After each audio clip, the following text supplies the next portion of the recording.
네, 인사드리고 오늘 설명 시작하도록 하겠습니다. 안녕하세요. 매번 설명회 때마다 바쁘신 중에도 이 시간을 내서 참석해 주셔서 대단히 감사드립니다. 오늘이 15회차 설명입니다. 오늘은 시험 대비 학습법을 내용을 중심으로 말씀을 드릴 텐데 이거 음소거 한 번만 하고 가겠습니다. 제목을 반전을 부르는 30일의 약속 이렇게 잡았습니다. 멋지지 않나요? 제가 잡아놓고도 참 뿌듯했던 것 같아요. 반복은 반전을 부릅니다. 그리고 지금 30일이라는 숫자는 내신 대비 기간이 24일부터 시작하니까 이제 딱 30일이 남았다고 생각하시면 되겠죠. 이 안에 우리 아이들이 음소거를 좀 부탁드리겠습니다. 들어오시면서 음소거를 좀 해주세요. 우리 아이들이 과거의 모습과 다른 결과를 만들어내기를 바랄 겁니다.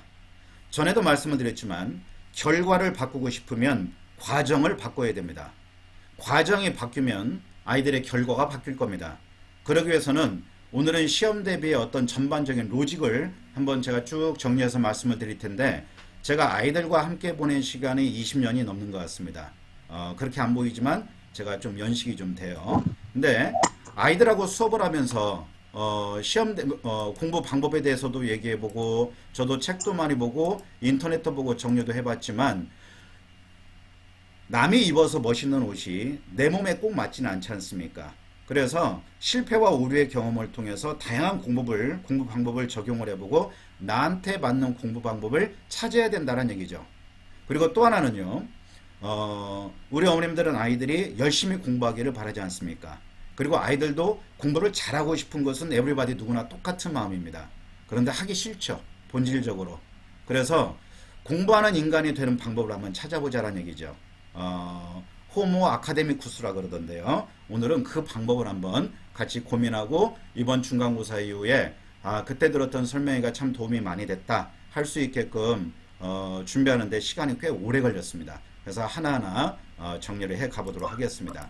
자, 저는 대치쿠민의 원장을 맡고 있고, 그 4개 국어 스터디 수학 최용훈 국어학원 입시전략 연구소장을 맡고 있는 임성영입니다. 그리고 제 전화번호를 넣어놓은 것은 혹시라도 질문이 있는데 설명이 끝나고 못하신 분들이 개별적으로 질문을 하실 수 있게끔 하려고 넣어드렸고요. 오늘 이 파워포인트 내용은 PDF로 전환을 해서 어머니들께 전달하도록 하겠습니다. 지난주에 그 고려대학교 합격생 자료는 개인정보가 들어있기 때문에 제가 그 자료는 요청하신 분들이 많은데 드리지 못한 부분에 대해서는 널리 양해의 말씀을 좀 부탁드리도록 하겠습니다. 자, 오늘도 역시 마찬가지로 저희 대치쿠민과 대치에스 4개국어 제주 최용국어학원 탄현의 스터디 수학학원 부모님들이 함께하고 계십니다. 자, 제가 맥광지공이라고 한번 넣어봤는데요. 계속 음소거를 해야 되네요. 그러죠? 자, 마이크를 좀 꺼주시기 바랍니다. 이제 계속 켜시면 밉습니다. 자, 사진이 참 감동적이지 않나요? 이 사진을 제가 2년 전 정도 다운을 받았던 것 같아요. 인스타그램에서.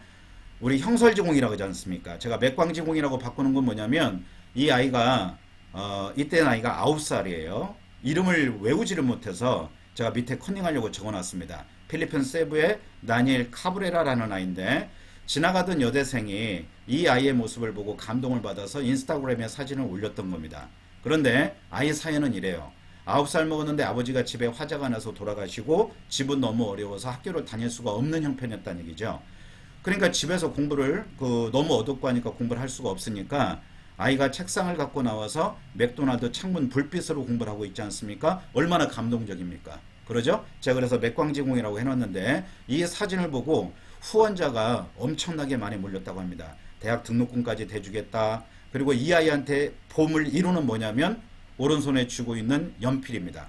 연필이 2자루가 있었는데 한 자루는 도난당했대요. 기사를 보니까. 그리고 한 자루밖에 없지 않습니까? 그래서 문구회사에서 얘한테 계속 후원을 하기로 했다. 이런 기사를 본 적이 있는데, 자, 우리 아이들한테 이 모습을 보여주면은 여러 가지 반응을 보일 수 있는데 하나의 어떤 자극제는 될 수 있을 것 같아서 한번 넣어봤고요. 자, 넘어가겠습니다.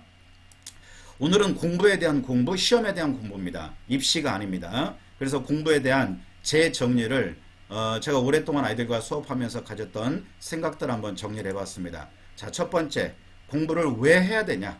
아이들한테 물어보면 뭐라고 하냐면, 자, 대학을 가야 되니까요. 직장을 잘 잡아야 되니까요. 돈을 많이 벌어야 되니까요. 그 다음은 예쁜 언니 어디 해야 되니까요. 여기까지 갑니다. 그리고 그 다음은 하면 대부분 멈춥니다. 그래서 저는 이렇게 아이들한테 교육을 했습니다. 공부를, 이거는 사람마다 다 다를 수 있겠죠. 개인이 가지고 있는 가치가 다르기 때문에 자기 삶의 주인이 되기 위해서 공부를 해야 된다 라고 저는 아이들한테 교육을 합니다. 물론 학원에 있기 때문에 성적을 올려서 진학을 시키는 게 본질적인 어떤 저의 업무이긴 하지만, 그러나 그보다 더 근본적인 건 뭐냐면 내가 누군지를 깨닫고 내 삶의 주인이 되게끔 하는 것. 제가 이제 나이가 들고 자식을 키우다 보니까 제가 내린 결론입니다. 어머니들과 생각은 좀 다를 수도 있어요. 그 다음 두 번째, 자, 공부란 무엇이냐 이거죠. 공부란 무엇이냐. 자, 첫 번째, 제가 노래 제목으로 대신해 봤습니다. 가까이 하기엔 너무 먼 당신이라고 했는데, 자, 공부는 어떻습니까? 첫 번째, 누구나 하기 싫다. 두 번째, 누구나 잘하고 싶다. 아주 이율배반적이죠. 어저께도 한 학생 상담에서 이런 얘기를 해줬습니다. 자, 첫 번째, 공부하기 싫다? 그러면 안 해도 돼. 잘못된 선택은 아니다. 그러나 그 선택에 대한 책임은 네가 지는 거다. 두 번째, 하기 싫다? 하지만 잘해야 된다. 그러면 그거에 대한 비용은 지불해야 된다는 얘기죠. 그러죠? 그게 무엇입니까? 자, 힘들고 어려운 것을 극복할 수 있는 힘이 있어야 되고, 친구들과 놀고 싶고 게임하고 SNS에 대한 부분, 이런 것을 극복할 수 있는 힘이 있어야 된다는 얘기죠. 그러면 거기에는 거룩한 고통을 견딜 수 있는 힘이 필요하다라는 얘기입니다. 제목이 좀 괜찮지 않나요? 자, 두 번째, 가능성 실현의 도구다. 그래서 우리 아이들은 가능성의 실현이다. 저는 이렇게 결론을 내리고 싶습니다. 성적이 좀 좋지 않은 아이들이 오면 혹시 우리 아이 시험 보면 떨어지나요? 이런 얘기 물어보십니다. 저는 떨어뜨리지는 않습니다. 왜 그러느냐? 아이가 언제 어떻게 바뀔지를 모르지 않습니까?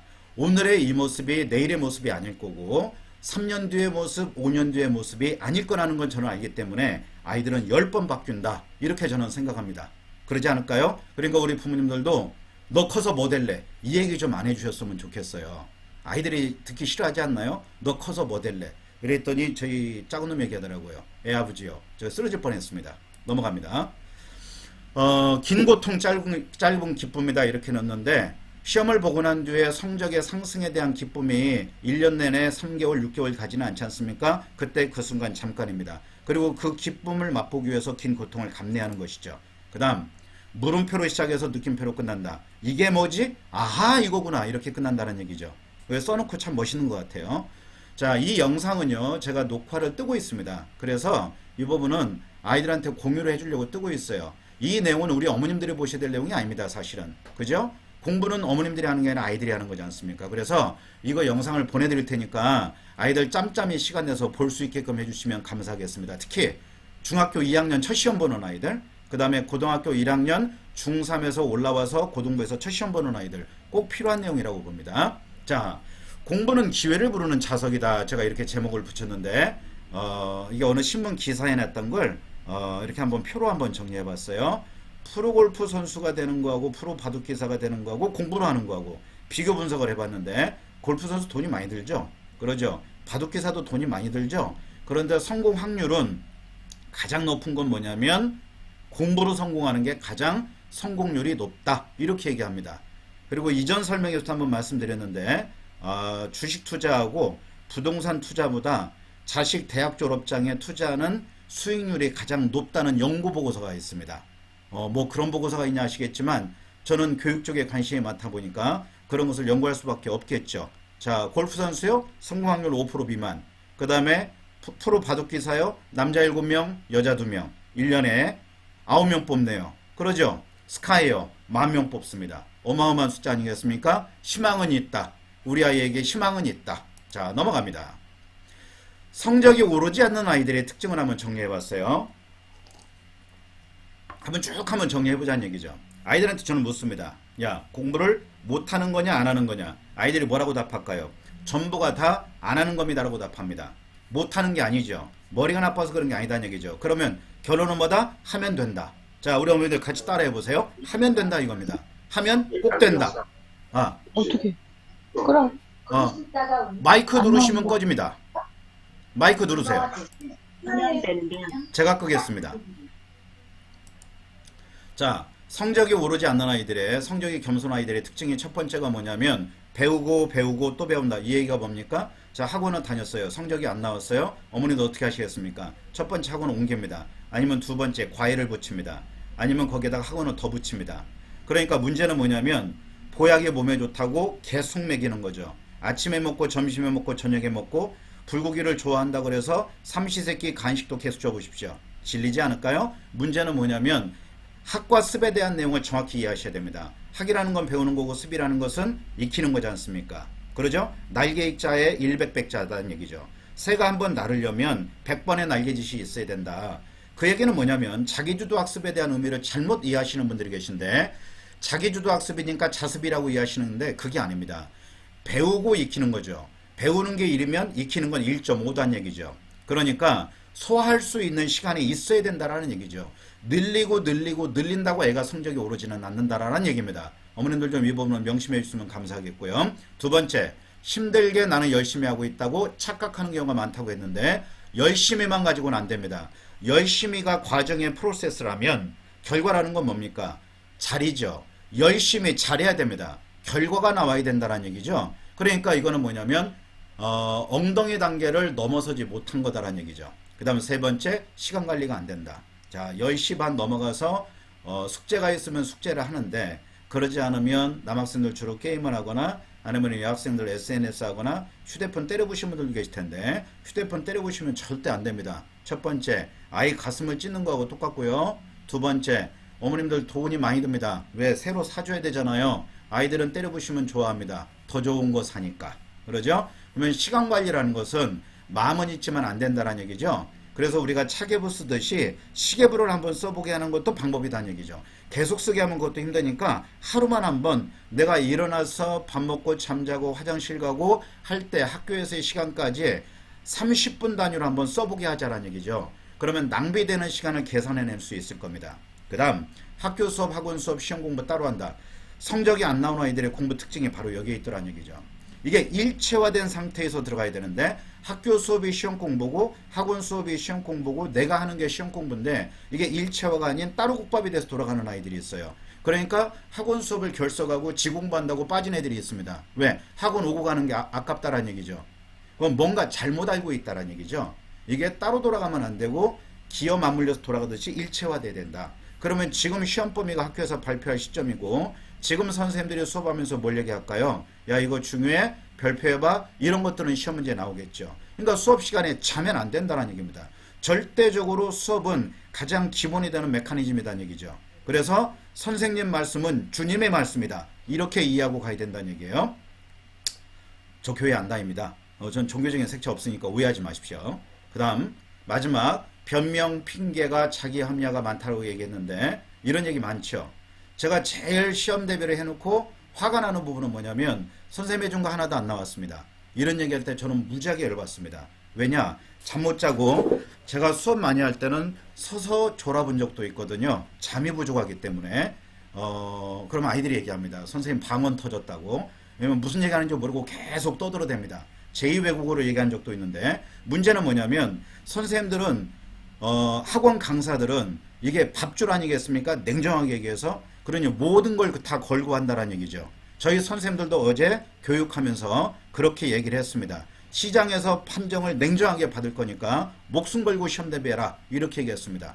죽진 않지 않습니까? 시험 대비한다 그래서. 문제는 뭐냐면 시험이 끝난 뒤에 아이들 시험 대비해줬던 문제를 저는 다 분석을 하겠죠. 왜냐면 제가 해줬던 내용들이니까 거의 다 나옵니다. 거의 다 나오는데 아이들은 내가 못 풀면 안 나왔다고 얘기하죠. 자, 여기서 두 가지입니다. 바라보는 눈이 실수가 많았어요. 우리 학교 원래 이상한 게네요. 선생님 해준 데서 안 나왔어요. 제가 머리가 나빠요. 공부한 데까지는 맞았는데 공부 안 한다는 다 틀렸어요. 이게 아이들 하는 얘기에 일반적인 얘기들입니다. 그러죠? 그런데 이렇게 이야기하는 아이들은 다음에도 또 못 봅니다. 그럼 어떻게 얘기해야 될까요? 선생님 열심히 해주셨는데 제가 노력이 부족했던 것 같습니다. 자기 성찰을 할 수 있는 아이가 시험을 잘 본다는 얘기죠. 다시 한번요. 자기 성찰을 할 수 있는 아이의 힘을 길러줘야 된다. 아, 내가 뭐가 문제였지? 시험이 끝나고 나면 에버랜드로, 롯데월드로, PC방으로 놀러 가는 게 아니라 그날 쭈그리고 앉아서 하나씩 하나씩 분석해 볼 수 있어야 된다는 얘기죠. 이렇게 하는 아이들이 자기의 오류를 발견하고 그 다음 것을 줄이기 위해서 더 노력할 때 발전할 수 있다는 얘기죠. 그래서 변명과 핑계가 나의 미래를 바꿀 수 있다면 얼마든지 해보라는 얘기입니다. 그러나 이거는 할 수가 없는 거잖아요. 제가 학원에 있기 때문에 말씀을 드리는 게 아니라 우리가 인생을 살면서도 이건 역시 마찬가지 아니겠느냐는 얘기입니다. 또 흥분하고 있어요. 그러죠? 자, 이러면 안 돼요. 자, 아직 끝나려면 멀었는데. 제가 설명만 하고 나면 목이 가라앉습니다. 자, 그러면 성적이 오르지 않는 진짜 이유는 뭐냐? 자, 첫 번째, 못해서가 아니다. 안 하기 때문이다. 그래서 하면 된다. 하면 됩니다. 아이들은 가능성의 실현입니다. 아이들을 믿으십시오. 아이들은 10번 바뀝니다. 저는 분명히 그렇게 합니다. 그런 아이들을 너무나 많이 봤기 때문에 그래요. 두 번째, 흉내만 낸다는 얘기죠. 앉아만 있습니다. 엄마가 공부를 안 하면 혼내니까 책상에 앉아는 있어요. 그러니까 스컹크죠. 스컹크는 어떻습니까? 냄새만 피우잖아요. 어머님들이 이런 인식을 갖고 계신 분들이 계세요. 이전에 어떤 어머님이 계셨냐면 아이가 공부를 잘해요. 그런데 상담을 오시면 항상 애가 공부 안 하고 속이 너무 상한다고 맨날 뭐라 그러세요. 그래서 어머님 제발 좀 내려놓으세요. 우리 길동이는 너무나 훌륭하고 애가 이렇게 열심히 하는데 더 이상 뭘 기대하십니까? 그 어머님 말, 애가 책상에 앉아있지 않는다 이겁니다. 어머님이 볼 때 반드시 책상에 앉아있어야 된다 이거예요. 그러죠? 그러면 거꾸로 어머님들이 24시간 일할 수 있냐는 얘기죠. 못하지 않습니까? 그래서 아이가 잘못된 습관을 갖게끔 만들지 말자. 우리의 양육 태도에 따라서 아이들의 반응이 달라질 수 있다. 자식 교육은 저는 부메랑이라고 말씀을 드립니다. 내가 던진 부메랑은 나한테 돌아오게 돼 있어요. 내가 뿌린 씨는 나한테 돌아오게 돼 있다는 얘기죠. 즉 아이들은 부모의 뒷모습을 보고 자란다고 하지 않습니까? 저는 그 말이 참 무섭습니다. 그래서 이 말씀은 우리 부모님들한테 드리는 말씀이에요. 아이의 가능성을 믿자. 믿으면 된다는 얘기죠. 아니 부모님이 안 믿으면 누가 믿겠습니까? 그렇지 않나요? 그래서 성적 부활의 비결은 어디 있다? 반복에 있다라는 얘기죠. 소의 되새김질을 제가 정리를 해보니까 소가 하루에 12시간 3만 번을 되새김질 한다고 합니다. 아이들이 이런 얘기예요. 선생님 저는요 아무리 암기해도 안 돼요. 전 머리가 나쁜가 봐요. 머리는 누구나 다 똑같습니다. 웨빙하우스의 망각곡선에 보면 제가 뒤에도 넣어놨는데 10분이 되면 망각이 시작됩니다. 다 많이 들어보시지 않습니까? 웨빙하우스 망각곡선이요. 한 달이 지나면 몇 프로 남는다? 20% 남는다. 니나 내나 다 똑같다. 즉 머리는 똑같다. 그러면 무엇다? 노력의 결과는 다를 수 있다. 그래서 공부의 메커니즘은 어떻게 되어 있냐면 성적이 안 나오는 아이들일수록 어떻게 합니까? 암기에 치중합니다. 암기가 아니라 공부의 메커니즘은 이해와 암기, 반복과 적용과 문제 해결에 있습니다. 다시 한번요. 이해와 암기. 이게 기본이 되겠죠. 반복과 적용, 그리고 문제 해결. 이러한 메커니즘을 통해서 아이들이 시험을 보게 되지 않습니까? 그러니까 공부의 구조 자체에 대한 부분을 인식체계를 바꿔야 된다는 얘기죠. 그래서 오로지 반복을 하게 되면 어떻게 된다? 반복을 반전을 낳는다. 그래서 오늘 설명의 제목이 반전을 불러오는 30일의 약속이라고 잡은 겁니다. 그래서 아이들한테 이렇게 얘기합니다. 저는 찾고 방귀 뀌면 응가 나온다. 애니메이션 좀 예쁘죠? 응가 그림을 찾는데 이게 제일 마음에 들어서 가지고 와봤습니다. 자, 넘어갑니다. 공부의 본질은 뭐다? 모르는 것을 알아가는 과정이다라는 얘기죠. 그래서 어떻게 하자? 아는 것과 모르는 것의 구분해서 공부는 시작된다. 이게 메타인지의 시작이고요. 그러면 아는 것은 내가 다음에 풀어도 알기 때문에 아는 건 빼놓고 모르는 것 중심으로 해야 되겠죠. 그러죠? 그러면 시간의 효율성을 높일 수가 있겠죠. 자, 제가 여기다 적어놨네요. 이해와 암기와 적용과 문제 해결의 구조로 공부의 흐름을 다시 잡자. 그리고 아이들은 문제를 풀면 공부했다고 생각하는데 문제를 풀고 채점을 해서 틀린 문제를 찾아냈다는 것은 비로소 내가 공부할 재료를 찾았다고 생각하시면 됩니다. 이때부터 공부는 시작이 된다는 얘기죠. 이때부터. 그래서 어떻게 하자? 문제를 풀고 나면 그 이후의 프로세스는 어떻게 된다? 첫 번째가 왜 틀렸지를 파악해야 되겠죠. 이유가 있어야죠. 왜 틀렸는지, 문제를 잘못 읽었는지, 문제에 대한 이해를 잘못했는지, 아니면 내가 조건값을 잘못 적용했는지를 봐야 되겠죠. 그리고 문제가 묻는 게 무엇이냐? 문제의 본질을 이해를 하자라는 얘기죠. 문제 속에 답이 있지 않습니까? 근데 문제를 아이들은 안 읽는다는 얘기죠. 참고로 한번 적어보시겠습니까? F자형 읽기라고 한번 적어보세요. 검색어에 F자형 읽기라고 쳐서 한번 그 사진을 한번 보시기 바랍니다. 거기에 보면 SNS나 컴퓨터 게임을 많이 했던 아이들의 특징이 뭐냐면 첫 줄은 읽고요. 그 다음 줄은 앞부분 읽고 눈에 띄는 부분만 읽습니다. 그러니까 문단 전체에 대한 부분이 F자형을 띄고 있어요. 즉 문단을 이해할 수 없다. 이렇게 공부하게 되면은 그 문제가 요구하는 바가 뭔지에 대한 흐름 파악이 안 된다는 얘기죠. 그래서 SNS는 좀 줄여줘야 됩니다. 삼성, LG 먹여 살리다가 우리 아이들 다 망친다는 얘기죠. 자, 무엇을 몰라서 틀렸나 확인해야 되겠죠. 그 다음 how가 나와야 되겠죠. 그 다음 어떻게. 그러니까 전에도 말씀드렸지만 입학사정원들이 좋지 않게 보는 건 뭔가요? 수업이 끝나면 뽀로로 아니 선생님한테 찾아가는 겁니다. 이거는 좋지 않게 본다는 얘기죠. 그러면 그 사이에 너는 과정에서 무엇을 했지? 사유의 시간을 가져야 되겠죠. 왜 틀렸지? 이게 무엇이지? 그러면 어떤 걸 한번 볼까? 자소도 찾아보고 문제집도 찾아보고 엄마한테도 물어보고 아빠한테도 물어보고 스스로 고민하는 시간. 전에도 말씀드렸죠? 3달씩 문제를 끌고 가는 아이들도 있고요. 3일씩 끌고 가는 아이들도 있고 일주씩 끌고 가는 아이들도 있습니다. 그러면 내가 고민의 시간을 가져야 되겠죠.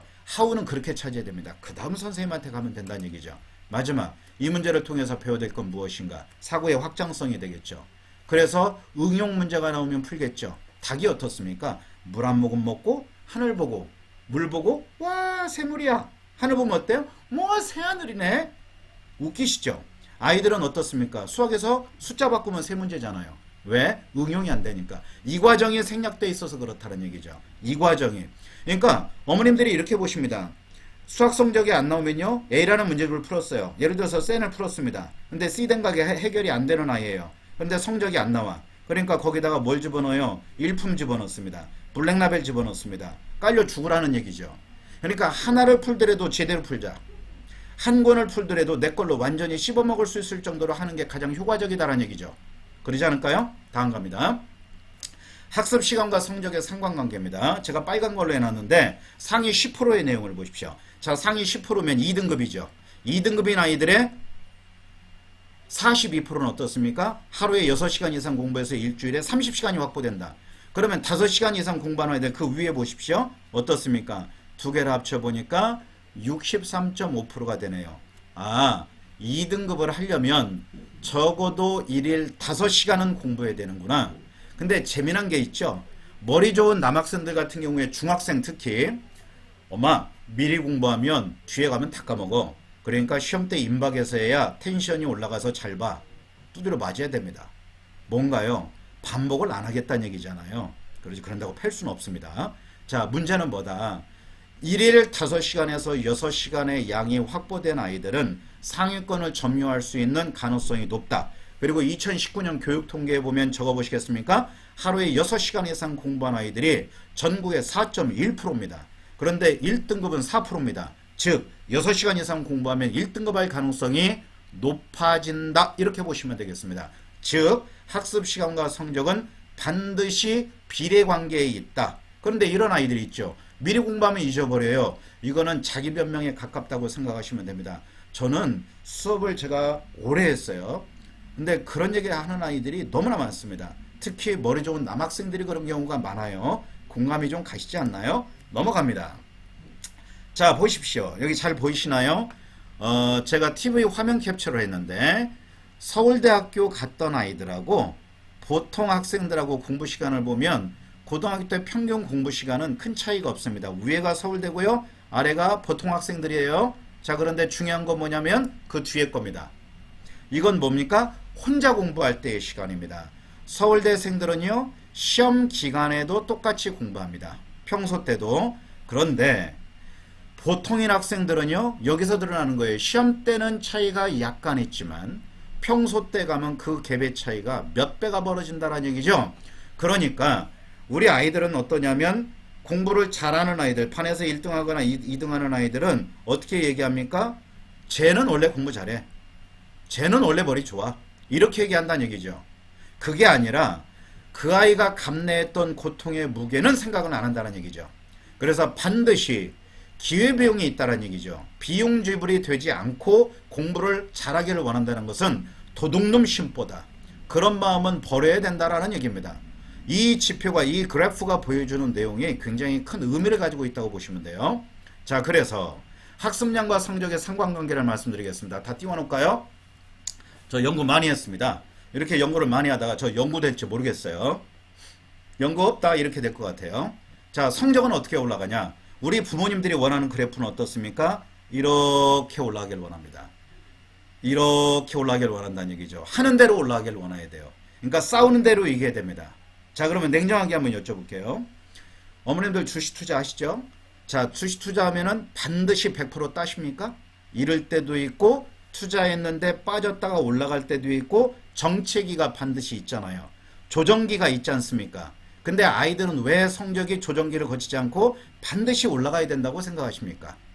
그리고 성적이 정치되어 있거나 떨어지면 어떤 상황이 벌어지냐면 예전에 이런 학생이 있었어요. 제가 수업을 할 때 영어가 40점인 학생이 있었습니다. 무지하게 겸손한 학생이에요. 그 다음에 60점 올라갔어요. 그때 어머님 반응이 어땠냐면 어머나 선생님 너무나 감사해요. 선생님 만나고 구제받은 느낌이에요. 그 뒤에 꾸준하게 80점까지 올렸습니다. 그런데 80점에서 더 이상 움직이지 않는 거예요. 그러니까 어머님이 뭐라고 말씀하시냐면 이렇게 말씀하셨어요. 선생님 학원과 아이가 맞지 않는 것 같아요. 그래서 학원을 옮기려고 해요. 옮기라 그랬습니다.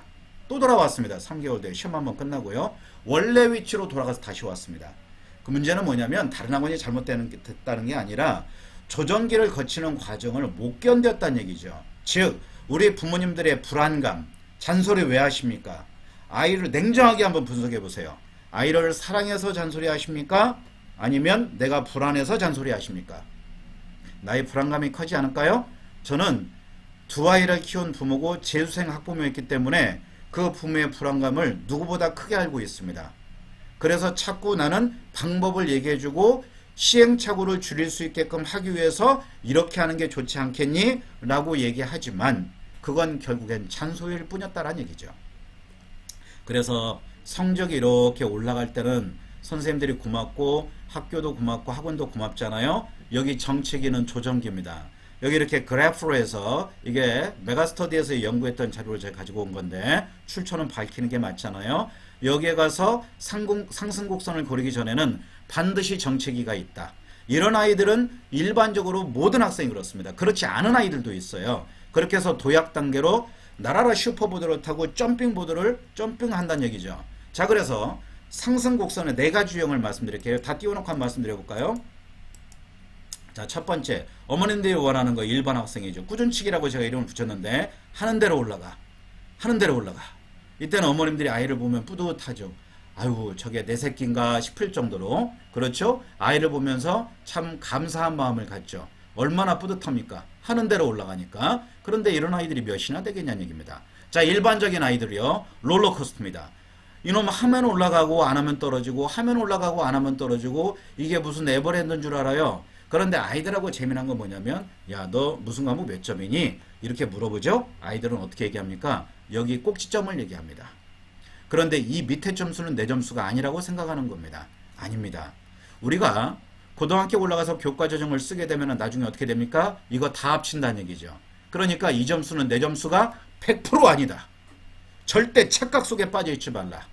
착시현상이 벌어진다. 어머니들도 똑같습니다. 어머니 우리 아이 몇 점이죠? 라고 물으면 이 점수 얘기합니다. 그리고 이거는 잊고 싶은 점수예요. 자, 그 다음 요 2개가 일반적인 아이들이에요. 올라갔다가 정체됐다가 올라갔다가 정체됐다가 어머님 답답하실 수 있죠. 그러죠. 여기에 가면 애가 어떻게 됩니까? 여기에 가면 이놈 갑자기 아빠를 닮기 시작합니다. 제가 웃으면서 얘기하지만 그러죠. 올라갈 때 엄마 닮고 정체되면 아빠 닮고 우리 아빠들 참 불쌍해요. 자, 전형적으로 이과에 머리 좋은 남학생 정시영 학생이 마지막 폭발형입니다. 포텐셜이죠. 가능성이지 않습니까? 자, 공부를 별로 안 해요. 1, 2학년 때 그저 그러해요. 근데 3학년 때 폭발적으로 올라갑니다. 얘는 교과전형 버려야 되겠죠. 얘가 교과 살아있을 가능성 없고 그 다음에 학종 살아있을 가능성 없겠죠. 비교과가. 그러면 논술 내지 정시로 가야 되겠죠. 그런데 정시에 가면 가능성이 좀 줄어들지 않습니까? 리스크가 좀 있다는 얘기죠. 자, 그래서 우리는 어떻게 하자. 이거를 이렇게 완만한 곡선을 그릴 수 있게끔 만들어 보자. 그러자고 오늘 이 시간을 만든 거고 어머니들도 제가 유명 인사도 아닌데 이렇게 와서 시간을 투자하시는 이유는 그러지 않습니까? 몇 분 정도 오셨을까요? 72분이나 참석해 주셨네요. 감사합니다. 원래 오늘 설명회 몇 분이 신청하셨냐면 125분이 신청하셨어요. 지난주에 제가 욕을 바줄 먹었습니다. 네이버 웨일로 바꿔놓고 지난주에 150명이 신청하셨거든요. 그 전주에 130명이 신청하시고, 근데 뿌듯합니다. 그래 보면 이게 적금 쌓는 그런 기분이에요. 하는 입장에서는. 그런데 네이버 웨이를 못 들어와가지고 제가 이걸 바가지로 먹었어요. 자, 다음 보겠습니다. 이해하시죠? 요 내용이요. 자, 그러면 이번 시험의 특징을 예측을 한번 해볼게요. 자, 첫 번째, 코로나19로 인해서 모든 조건과 환경은 동일하다. 고3은 학교를 가지만 학교를 가다 말다 한다. 그리고 학교에 확진자가 발생되면은 전부 다 멈추잖아요. 스탑될 수 있잖아요. 온라인으로 돌리고. 이거는 누구나 똑같다. 작년에도 그랬지만 작년에 코로나 때문에 벌어졌던 상황을 두 가지를 말씀드립니다. 첫 번째, 상위권은 극상위권으로 올라갔다. 두 번째, 중위권은 허리가 부러지고 전부 다 하위권으로 내려갔다. 즉 중위권이 없어졌다는 얘기입니다. 그러면 올해도 똑같을 가능성이 있다. 그러면 올해는 아닐 거야 라고 예측하지 마세요. 접종이 끝나려면 하반기 가야 되지 않습니까? 그러면 고3 입장에서는 원서 쓰고 그 다음에 수능을 볼 때쯤 되면은 접종이 끝날 수도 있겠네요. 그러면 이미 해 다 졌습니다. 해서 지금 어떤 상황이다 하더라도 모든 조건은 동일하다. 코로나19 탓하지 말자는 얘기죠. 이제 변명은 내 입에서 떼내자는 얘기죠. 가져야 될 태도는 이렇습니다. 뭐뭐 때문에 뭐뭐해서 못했어요. 소와 미코스라는 얘기를 내 혀에서 떼내자는 얘기죠. 그럼 우리가 가져야 될 접속사는 뭐냐면 멋과 올도입니다. 그러나 그럼에도 불구하고 갑자기 생각났는데 너무 멋있는 말인 것 같아요. 적으세요. 자, 미코스에서 올도로 바꾸자라는 얘기죠. 오늘 막 영어도 되는 것 같아요. 그죠? 방언 터지네요. 자, 시험 범위는 많지 않다. 중간고사는. 그러나 코로나 때문에 상대적 체감 난이도를 높게 낼 수는 없을 것이다. 범위가 적기 때문에. 그러면 중간고사는 쉽지만 기말고사는 어려워질 수도 있다. 이렇게 예측을 한번 해보자라는 얘기죠. 그러니까 이번에 잘해서 이전에 과거의 나의 모습을 완전히 180도 천지개벽에서 만들어 보자라는 얘기죠. 그 다음 만약에 코로나 상황이 안정이 안 된다면 기말고사를 안 볼 수도 있지 않겠느냐는 얘기죠. 또는 어떤 과목은 예를 들면 A라는 중학교는 이번에 국어 과목을 안 본다고 합니다. 그러면은 기말고사 때 국어 한 번 볼 거 아닙니까? 그러면 한 큐에 끝난다는 얘기죠. 그래서 원샷 원킬 올킬로 가자. 그래서 모든 순간순간에 최선을 다한다는 마음으로 임해야 되지 않느냐는 얘기입니다. 그 다음에 이번 중간고사는 어떻다? 지난 기말고사까지는 어떻게 할 수 없는 시험입니다. 깜짝 놀랐습니다. 마이크를 좀 끄고 하겠습니다. 됐죠? 자, 지난 시험은 어떻게 할 수 없는 시험입니다. 그러나 이번 중간고사와 앞으로의 시험은 나의 의지에 따라서 어떻게 해볼 수 있는 시험이라는 얘기죠. 그러니까 탓하지 말고 지금부터 꾸준하게 계획을 세워서 꾸준치기 학생이 될 수 있게끔 앞에 나와 있던 1번 그래프의 모습을 한번 가보자는 얘기죠. 자, 그래서 이제 성적 올리려면 어떻게 하자? 제가 수학에 보면 y = ax 플러스 b 함수 공식 있죠? 이걸 가지고 성적 공식으로 바꿨습니다. 한번 같이 한번 읽어보세요. 시간과 집중력과 인내심이라는 얘기죠. AX는 뭡니까? 시간과 집중력이라는 얘기죠. 많이 먹으면 많이 쌉니다. 무식한 얘기합니다. 즉 아이들은 어떻습니까? 공부 조금 성적 확 이렇게 되잖아요. 그럴 수 있는 건 없다는 얘기죠. 그리고 앉아만 있으면 안 된다는 얘기입니다. 집중력이 있어야죠. 그래서 미리 말씀드리지만 집중력이 약한 학생들은 이렇게 한번 해보시기 바랍니다. 애가 앉아 있는데 1시간 가도 암기 과목이 반 페이지가 안 넘어가요. 얼마나 답답합니까? 그러면 애인들 얼마나 답답하겠어요? 안 하고 싶겠습니까? 하고 싶은데 안 되는 걸 어떻게 해요? 자꾸 옆집에 오빠 생각이 나는데, 그죠? 옆집에 누나 생각이 나는데 어떡하겠어요? 안 되는 거잖아요. 자, 그럼 이렇게 해보자는 얘기죠. 야, 너 가서 3시간 공부해. 이게 아니라 소를 한 번에 잡아서, 한 마리 잡아서 한 번에 못 먹습니다. 제가 두 번째 넣어놨는데, 그럼 어떻게 할까요? 아침마다 스테이크 한 접시씩은 먹을 수 있잖아요. 구워도 먹고 삶아도 먹고 찌어도 먹기도 하고 그럴 수 있지 않습니까? 그래서 어떡하자. 자, 25분 학습법을 하자 이겁니다. 이건 제가 썼던 겁니다. 제가 중학교 때 공부를 너무나 못했기 때문에 저는 시골에서 커서 중3 때까지 지게를 지고 다녔어요. 그래서 키가 이만합니다. 그리고 벌집을 잘못 건드려가지고 벌을 한 20방 센 적이 있어요. 그래서 입술이 그때 부어가지고 지금도 내리질 않고 있습니다. 얼굴이 이렇게 커요. 그래서 웃잔 얘기입니다. 웃잔 얘기. 자, 어디까지 했나요? 자, 25분 학습법은 뭐냐? 20분 공부하고 리뷰를 5분 하라는 얘기죠. 다시 한번 20분은 공부할 수 있습니다. 심리학자들이 뭐라 그러냐면 최고의 집중력은 자기 나이에 맞먹는다 그럽니다. 그러니까 우리 아이들이요 15살, 16살, 17살, 19살 미만입니다. 그러니까 아무리 공부를 못하는 아이들도, 성적이 겸손한 아이들도, 못한다는 얘기 입에서 떼자고요. 겸손한 아이들도 20분은 공부할 수 있다는 얘기죠. 그럼 우리 어머님들은요, 40분에서 50분은 쭈그리고 앉아서 책 보실 수 있잖아요. 맞죠? 자, 그렇다는 얘기입니다. 그러니까 20분 5분, 20분 5분을 두 번 하면 1시간 공부하는 거예요. 그리고 이것을 두 섹타를 돌리게 되면 4바퀴가 돌아가잖아요. 25분이. 그러면 2시간 공부하는 겁니다. 집중력이 약하면 2바퀴 돌리고 10분 쉬고, 2바퀴 돌리고 10분 쉬고, 이렇게 하자는 얘기죠. 한번 해보세요. 그러면 뭐를 놓고 하자? 휴대폰 놓고 스탑워치를 맞추지 말고, 문구점 가면 10,000원짜리 스탑워치 있으니까 스탑워치 놓고 20분 한번 해보자는 얘기죠. 자, 왜 제가 스탑워치를 말씀드리냐면, 저는 TV를 거의 안 보는데 가끔 이렇게 뉴스를 보려고 틀면 뭐가 나오나요? 그 물건 팔잖아요. 그거 보고 무슨 방송이라 그래요? 갑자기 생각이 안 나네요. 그거 보면 마감 몇 초 전? 마감 몇 분 전? 몇 초 전입니다. 띠띠띠띠 가잖아요. 그러면 저는 물건은 사진 않는데 사진 찍습니다. 왜? 나중에라도 필요할 것 같으니까 전화번호를 찍어 놓는다는 얘기죠. 그리고 실제로 그거 가지고 산 적도 있어요. 저 맞아 죽을 뻔했습니다. 쓸데없는 거 샀다고. 저희 딸이 당근마켓에 가서 팔았는데 저 모르게 팔았더라고요. 원금은 저한테 회수가 아직도 안 됐어요. 자, 문제는 뭐다? 어른도 그러한데 시간의 숫자가 지나가게 되면 아이들은 긴장지수를 유지할 수 있다는 얘기죠. 그래서 집중력이 약한 아이들은 분산학습법입니다. 그게 분산학습법을 이용해봐라. 그 다음 마지막 끝장 정신을 갖자. 끝날 때까지 끝난 건 아니고 인내심을 갖고 끝장을 보자는 얘기죠. 이게 있어야 됩니다. 근성이 있어야 된다는 얘기죠. 근성이. 그러지 않을까요? 자, 그래서 여기에 뭐라고 했냐면 연극 대사를 암기하는데 150시간이 필요하다라는 얘기입니다. 그러죠? 그래서 노력은 어둠을 밝히는 등불이다. 제가 이거를 어제 새벽에 문구를 고쳐놓고 참 뿌듯했어요. 야, 이거 너무 멋있는 말이다. 노력은 어둠을 밝히는 등불이다. 그러지 않습니까? 그래서 노력하지 않고 찍은 게 맞을 수는 없다. 나는 공부하면 성적 떨어져요, 엄마. 저 이런 놈도 봤습니다. 와, 대단한 학생 아닙니까? 자, 다음 넘어갑니다. 그래서 우리 어머님들께 드릴 말씀입니다. 맹모에는 3가지 맹모가 있습니다. 자, 첫 번째 현명한 어머니죠. 지혜로운 어머니. 자, 맹모 무섭죠. 그죠? 맹포하는 거지 않습니까? 그러면 학습과외고로 엄마가 아이를 공격하는 건데, 자, 이거는 무엇 때문에 그러냐면, 우리가 불행에 빠지는 건 무엇 때문에 그러냐면, 저는 개인적으로는 우리가 비교 프레임에 빠질 때 불행해진다고 저는 개인적으로 생각해요. 자, 친구를 만났는데 이놈은 주식 투자하고 부동산 투자해가지고 건물도 올리고 어떻게 됐더라. 근데 나는 이게 뭐지? 이렇게 된다는 얘기죠. 그러면 동창 모임에 안 나가잖아요. 그리고 갑자기 집에 있는 오빠가 미워지기 시작하잖아요. 그러죠? 그리고 방에 가서 보면 엄마 밥 줘! 했는데 똑같이 생긴 새끼가 하나 또 있잖아요. 미워지기 시작하지 않습니까?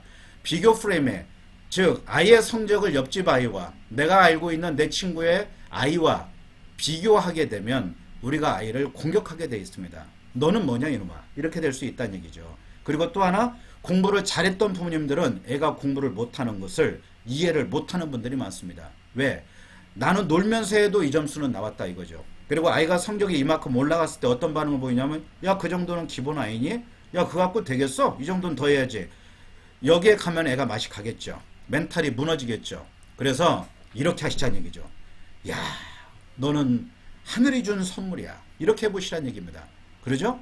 제가 아까 서두에 뭐라고 말씀드렸냐면, 자식 교육은 부메랑이다. 제가 이렇게 말씀드립니다. 왜냐하면 저는 두 아이를 키우면서 제가 뼈저리게 느꼈기 때문에 그렇습니다.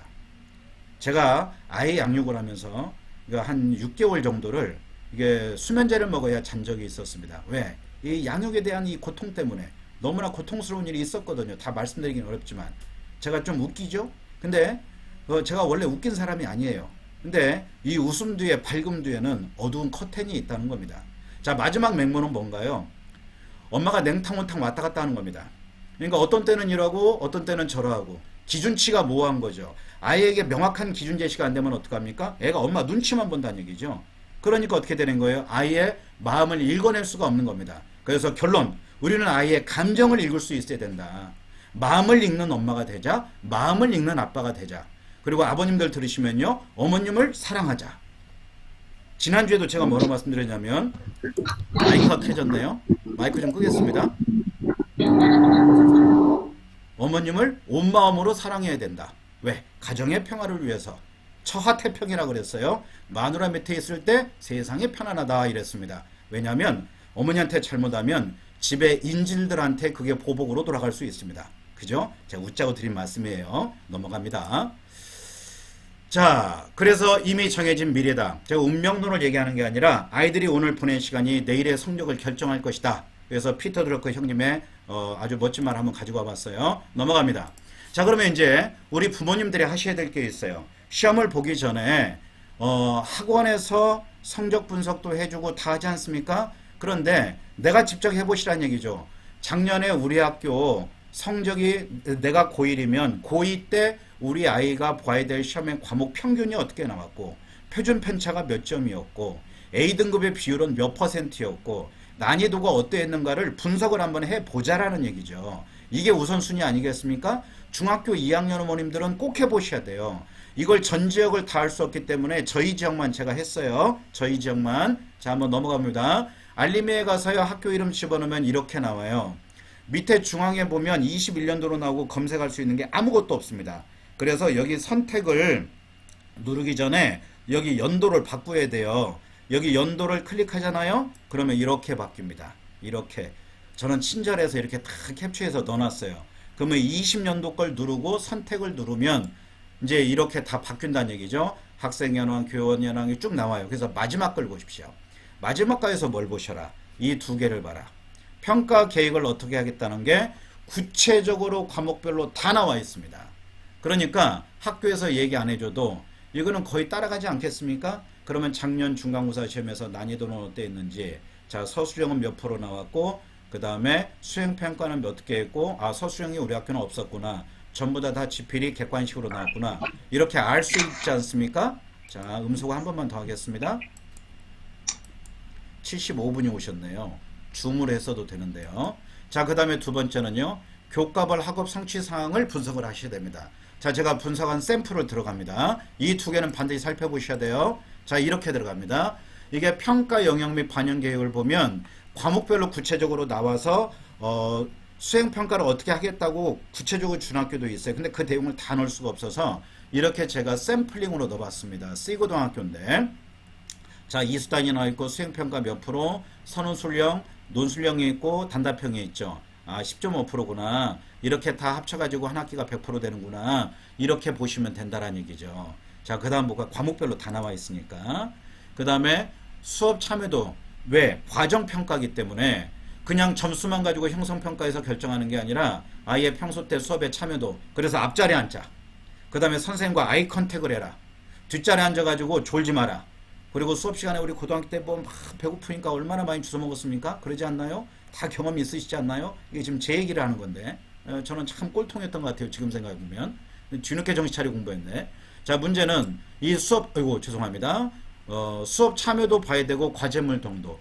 그 다음에 여기 보면 수업 참여도와 과제물을 다 구분해서 이렇게 점수를 매겨요. 몇 점인지. 그러니까 어떻게 평가가 되는지에 대한 과정 평가이기 때문에 이게 과정의 평가가 돼서 누가가 되잖아요. 누적 기록으로. 그래서 이걸 다 살펴보셔야 된다는 얘기입니다. 이건 어머님들이 직접 들어가서 다 보세요. 자, 그 다음 마지막. 전년도에 이게 1학년 1학기 걸 제가 가지고 왔어요. 그러면 2학년은요. 2학년 1학기 거 보면 되고 3학년은 3학년 1학기 거 보면 되겠죠. 중학생은 중학교 2학년부터는 이거 다 보셔야 되겠죠. 그래서 평균은 몇 점이었나? 아, 어려웠겠다. 59점이니까. 표준 편차가 작구나. 다른 과목 큰데 영어가 크니까 아, 국어는 좀 어려웠겠네. 수학도 좀 어려웠겠네. 왜? 표준 편차가 작잖아요. 그럼 평균에 모여있는 정도잖아요. 어머나 세상에 A등급이 2.4%밖에 안 되니까 아이들 국어 시험 보고 입이 딱 벌어졌겠구나. 알 수 있잖아요. 그 다음에 수학은 그나마 좀 수월했겠네. 25%니까 15% 적구나. 어려웠겠구나. 이렇게 판단이 되잖아요. 그러니까 이거를 먼저 보고 너 몇 점 맞았어? 아이고 못 살아. 저걸 낳고 내가 무역국 먹었어. 이렇게 하시지 말라는 얘기예요. 이걸 분석하고 들어가는 얘기예요. 그럼 아이들이 어머니를 바라볼 때 얼마나 존경의 눈빛과 눈에서 하트가 뿅뿅뿅 나올 거 아닙니까? 그러죠? 나는 내 나름대로 열심히 했는데 엄마가 나를 이해하고 우리 학교를 알고 있으니까 엄마에 대한 믿음이 생기지 않겠냐는 얘기예요. 아들 이리 와봐. 작년에 이랬는데 올해 나중에 성적표만 보면 알겠지만 너희 학교 어렵게 나올 것 같으니까 이런 부분 이렇게 한번 해보면 좋겠네. 엄마가 코치가 되는 거죠. 그렇죠? 자, 그 두 번째 맹모가 되면 안 된다는 얘기죠. 그래서 보는 방법을 제가 여기다 넣어놨어요. 평균 성적이 낮다. 시험이 어렵다. 표준 편차가 크다. 학생 간의 편차가 크다. 그죠? 자, 일반고 전형적이겠죠. 평균 성적이 높다. 그러면은 시험이 쉬울 수도 있고 잘하는 아이들이 모였을 수도 있다. 평균 성적이 높다는 건 난이도가 쉽다는 얘기 아닙니까? 그 다음에 표준 편차가 크다. 이거는 많이 벌어져 있다. 일반고죠. 그죠? 평균 성적이 낮다는 건 시험이 어렵다는 얘기잖아요. 어려운 학교. 자, 그 다음에 여기가 일반고의 가능성이 높아요. 평균 성적이 낮다. 시험이 어렵다. 표준 편차가 작다. 특목자사일 가능성이 높겠다. 평균 성적이 높다. 하나고 걸 제가 뒤에다 넣어봤습니다. 일반고하고 어느 정도 차이는지 비교해 보시라고 넣어놨어요. 하나고는 표준 편차가 8, 9, 10, 11 그렇습니다. 일반고는요, 작은 데가 17, 18 이러고요, 보통 일반적으로 20, 24 이렇습니다. 그러니까 그것만 봐도 어마어마한 편차가 벌어지잖아요. 그러니까 표준 편차가 작다는 것은 평균에 모여있다는 얘기고, 평균 성적이 높다는 건 아이들이 우수한 아이들이 많다는 얘기잖아요. 그러니까 여기에서는 하나만 실수해도 등급이 와장창 깨질 수 있다는 얘기죠. 그러니까 이런 것을 먼저 염두에 보시라는 얘기입니다. 그러니까 성적표를 바라보는 눈을 이렇게 구조적으로 바라보시라는 얘기죠. 물 한 모금만 마시고 하겠습니다. 어지러워 죽겠습니다. 자, 다음 갑니다. 자, 저희 지역을 해봤어요. 서대문이니까. 예를 들어서 여기 작년 거 2학년 1학기 3학년 1학기 해봤어요. 충암중학교 걸 볼까요? 65.4에 12.9네요. 그런데 나머지 보니까 가제우리 49에 30에 33에 이 시험은 퍼주기 시험입니다. 너무나 쉬운 시험 아니겠습니까? 둘 중에 하나가 A등급이니까 걸어다녀서 두 놈 중에 하나가 9점 이상이라면 변별력을 상실한 시험이죠. 그런데 중3에서 가서 보니까 조금 내려오니까 좀 어려워지겠구나. 여기는 충암중학교 보니까 9.8이네요. 어머나 세상에 평균은 올라갔지만 A등급이 떨어지는 거 보니까 난이도가 올라갈 수 있겠구나. 이렇게 바라볼 수 있겠네요. 이거 두 개 학기 걸 놓은 거는 바라보시란 얘기죠. 그러면 대치S나 제주나 부천이나 탄현이나 이걸 다 분석하면 이거 한 50페이지 될 거예요. 그래서 다 분석할 수 없기 때문에 이렇게 샘플링으로 비교 분석해서 보시란 얘기죠. 어머님들은 다 볼 필요 없잖아요. 우리 아이의 학교만 비교 분석해 보시면 되니까. 자, 그 다음 봅니다. 국어 볼게요. 국어도 똑같습니다. 이렇게 비교 분석해 보시면 돼요. 그러면 이 뒤에 라인은 뭐냐? 60점 미만이니까 상당히 많이 겸손한 아이들이겠구나. 이렇게 바라보시면 돼요. 사실 수학에 요 2등급에 걸려있는 아이들은 수포자라고 보시면 된다는 얘기죠. 다음 영어 볼게요. 잉글리시가 징글리시인 아이들이 있잖아요. 수학보다 영어를 더 싫어하는 아이들도 있어요. 그래서 영어도 참고해서 보시면 되겠습니다. 그러면 중학교는 대부분 학교가 어떠냐? 다 쉽다. 어렵지 않다. 그러면 중학교 성적 믿고 고등학교 가서 잘하겠거니 생각하면 큰 코 다친다. 왜? 평균 성적 자체가 15점에서 20점이 떨어지고 표준 편차가 작아지고 A등급 표율이 확 떨어진다는 얘기죠. 눈에 띌 정도로 눈에 띄게 줄어들기 때문에 올레이러를 맞았던 엄마들이 가서 황당한 사태를 빚을 수 있다는 얘기입니다. 그래서 엄마들이 가끔 그런 걸 물어보세요. 선생님, 중학교 내신과 고등학교 내신은 연계성이 얼마나 될까요? 이렇게 물어보시는 분들이 계세요. 참 조심스러운 얘기지만 제 사견을 말씀드립니다. 분명히 말씀드립니다. 사견입니다. 저 개인적으로는 관계 없습니다. 왜? 싸움의 판이 바뀐다는 얘기죠. 중학교 시험의 성격은 뭡니까? 유형 암기단 얘기죠. 그러나 고등학교 시험의 성격은 뭡니까? 수능적 사고가 기반이 돼야 된다는 얘기죠. 내신에 가도 모의고사 문제가 나오기 때문에 암기 중심으로 공부했던 학생은 필패할 수 있다. 즉 내가 권투 경기를 하다가 UFC로 넘어갔다라면 이종격 투기 때문에 무규칙이잖아요. 그러면 싸움의 판이 바뀌었으면 뭐가 바뀌어야 된다? 공부 방법이 바뀌어야 된다. 그런데 고등학교 1학년 아이들 특히 중학교 때 성공했던 방법을 그대로 유지하려고 합니다. 그러면 똑같은 결과가 나오겠죠. 중학교와. 그럼 어떻게 됩니까? 점수 논리가 적용이 되지 않고 등수 논리가 적용이 되니까 올레이 맞고 4등급 맞는 일이 벌어진다는 얘기입니다. 여기 잘 보세요.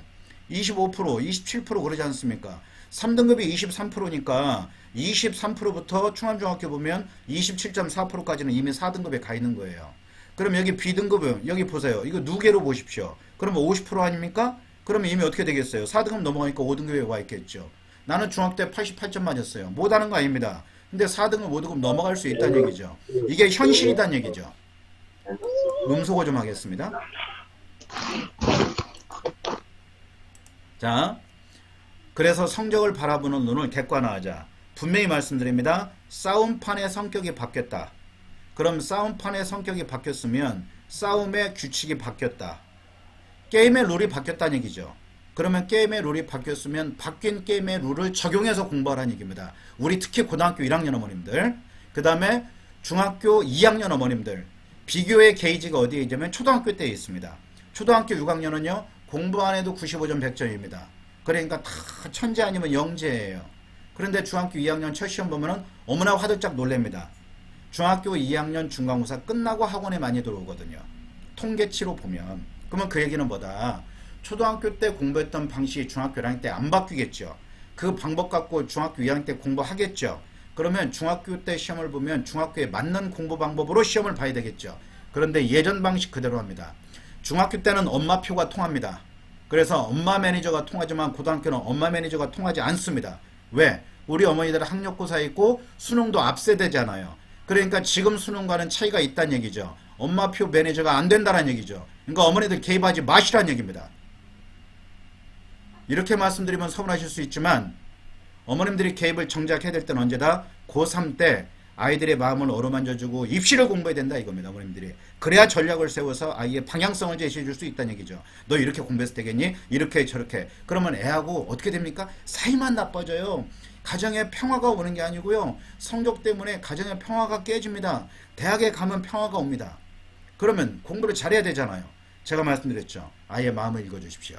그러면 가정에 평화가 옵니다. 맛있는 거 많이 주세요. 우리 애는 집에 오면 두 가지밖에 얘기 안 해요, 선생님. 집에 오면 엄마 밥 줘, 돈 줘. 이거밖에 얘기 안 한대요. 그죠? 지 새끼 먹는 거밖에 몰라요. 자, 잘 먹어야 에너지가 있어서 공부도 열심히 합니다. 많이 먹고 체력은 국력이다. 공부는 체력이 있어야 잘합니다.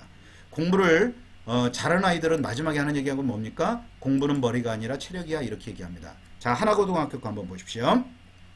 평균이 보시면 자, 일반고도 좀 이따 보여드리겠지만 80점 이렇게 육박하죠? 높죠? 표준 편차 보세요. 9, 8, 11, 15 이렇습니다. 그런데 A등급에 몰려있죠. A와 B에 다 모여있어요. D에 있는 아이들이요? 적지 않습니까? 그런데 여기서 하나 보실게. 영어권 문화와 영미 문화 기가 있어요. 그러면 영어가 몇 단인가요? 7단인가 들어가죠? 그러니까 영어 끝내고 가야 된다는 얘기죠. 하나고 정도 가려고 그러면. 그럼 문제는 뭐다?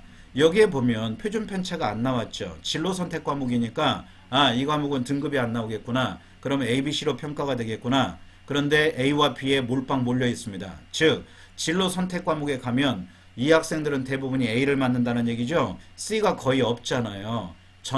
절대 평가기 때문에. 그래서 지난주 설명회 때 뭐라고 말씀드렸냐면 지지난주네요. 최소한 진로 선택 과목은 C를 맞게 되면 리스크를 감수해야 된다니까 B를 맞자라는 얘기죠. 일반적으로 이렇게 흘러가니까 참고해서 보시기 바랍니다. 넘어가겠습니다. 자, 이제 드디어 고등학교 거 나왔습니다. 평균이 4자도 보이고 5자도 보이네요. 이대부고요. 쉬웠네요. 왜? A등급 보니까 고등학교에서 44.7%가 나왔네요. 그러면은 표준 편차도 높냐? 그리 높지 않습니다. 그럼 아이들도 역량이 좋지만 시험이 그리 어렵지는 않았겠구나라고 추측이 되겠죠. 자, 예일여고요. 예일여고는 전통적으로 시험이 어렵습니다. 표준 편차 가장 적죠. 66.3입니다. 그런데 이걸 보면서 느끼는 게 뭐냐면 D와 E가 없습니다. 즉 여자는 독하다. 아, 제가 다시 한번 느낍니다. 그 다음에 여기에 보면 대부분이 A, B, C에 몰려 있잖아요. 그러니까 잘하는 아이들이 많다는 얘기죠. 평균이 낮은데 표준 편차가 작고 A가 높다. 시험 성적이 안 나올 수 있겠구나. 이 얘기는 뭐냐면 예일여고는 시험을 보고 나면 학기마다 어떻게 됩니까? 아이들 숫자가 줄어듭니다. 전학가거나 자퇴한다는 얘기가 되겠죠. 그래서 난이도에 따라서 빨리 결정하는 아이들이 많다. 그러나 저는 검정고시는 절대 반대합니다. 검정고하는 아이들의 로망이 있다 그랬죠. 그 아이들의 로망은 뭐냐면 선생님 교복을 입고 싶어요 이겁니다. 그래서 거쳐야 되는 과정은 정확하게 거치게 하자는 얘기죠. 입시의 관점에서만 바라보지 말고 인생을 살아감에 있어서 멀리 바라보고 아이가 느껴야 되는 감정들은 다 느껴야 된다는 얘기죠. 아이의 성숙은 실패와 오류의 경험 속에서 아이가 성장하는 겁니다. 그러니까 실패하지 않기를 기대하지 말자란 얘기죠. 우리도 그렇게 커오지 않았나요? 영어 똑같습니다. 이렇게 살펴보십시오. 수학 짚어드렸으니까 영어 분석하는 방법 아시겠죠? 국어 똑같습니다. 그런데 보니까 숭실고 국어 엄청 어렵네요. 명지고등학교 국어 엄청 어렵네요. 2.4밖에 안 되죠. 59.3입니다. 국어가 아니죠. 그러죠. 이거 외국어가 되겠네요. 어머님들이 영어를 암기 과목이라고 생각하시는데 잘못 생각하시는 겁니다. 영어의 성격에 대해서 말씀드릴게요. 선생님 우리 애가 중학교 때 영어를 잘했는데 고등학교 가면서 영어를 못하기 시작했어요. 친구를 잘못 사귀었나 봐요. 아닙니다. 영어의 성격을 어머님들 정확히 이해하셔야 됩니다. 영어는 영어로 된 비문학 지문입니다. 다시 한번요. 수능 영어는 전부가 다 비문학 지문이에요. 대신에 국어의 비문학 지문을 영어로 바꾸는 것 뿐입니다. 그러니까 어머님들이 착각하시는 경우가 있어요. 어떤 선생님들은 야 영어는 단어만 많이 오면 잘 봐. 물론 어휘력이 약하면 영어를 못할 수 있겠죠. 그런데 어휘력만 높아진다고 영어를 잘합니까? 천만의 말씀이다. 천만의 말씀이에요. 국어를 못하는 아이는 영어를 못합니다. 왜? 해석은 했는데 뭔 말인지 몰라. 과학기술 지문 나오면 이게 뭔 말인지 몰라. 이번에 국어가 어려웠습니다. 1학년 국어의 과학기술 지문과 이 법학 지문이 나왔어요. 여기에서 아이들이 다 깨졌습니다. 정답률이 법과 관련된 그 법에서 나온 게 정답률이 21%밖에 안 돼요. 30%대 미만인 문제들이 너무나 많습니다. 막 제가 흥분했나 봐요. 막 로얄 자리가 엄청 텄습니다. 이거 어머님들 맞았으면 전치 2주입니다. 자, 다음 넘어가겠습니다. 그러니까 영어에 대한 성격도 다시 규정해라. 단어만 하면 되는 게 아니라 독해력이 기반이 돼야 되고 제발 좀 책을 좀 많이 읽어라. 독서가 안 들어간다고 해서 소홀하게 생각하면 안 된다. 책을 좀 읽자. 책을 좀 제발 좀 읽자. 문해력이 돼야 된다는 얘기죠. 넘어가겠습니다. 자, 이번엔 시험에 대해서 한번 공부를 한번 해볼게요. 오늘 입시 얘기 별로 없습니다. 이번 3월 모의고사 못 봤다고 난리를 치지 마시고요. 한번 3월 모의고사의 의미에 대해서 한번 짚어보자고요.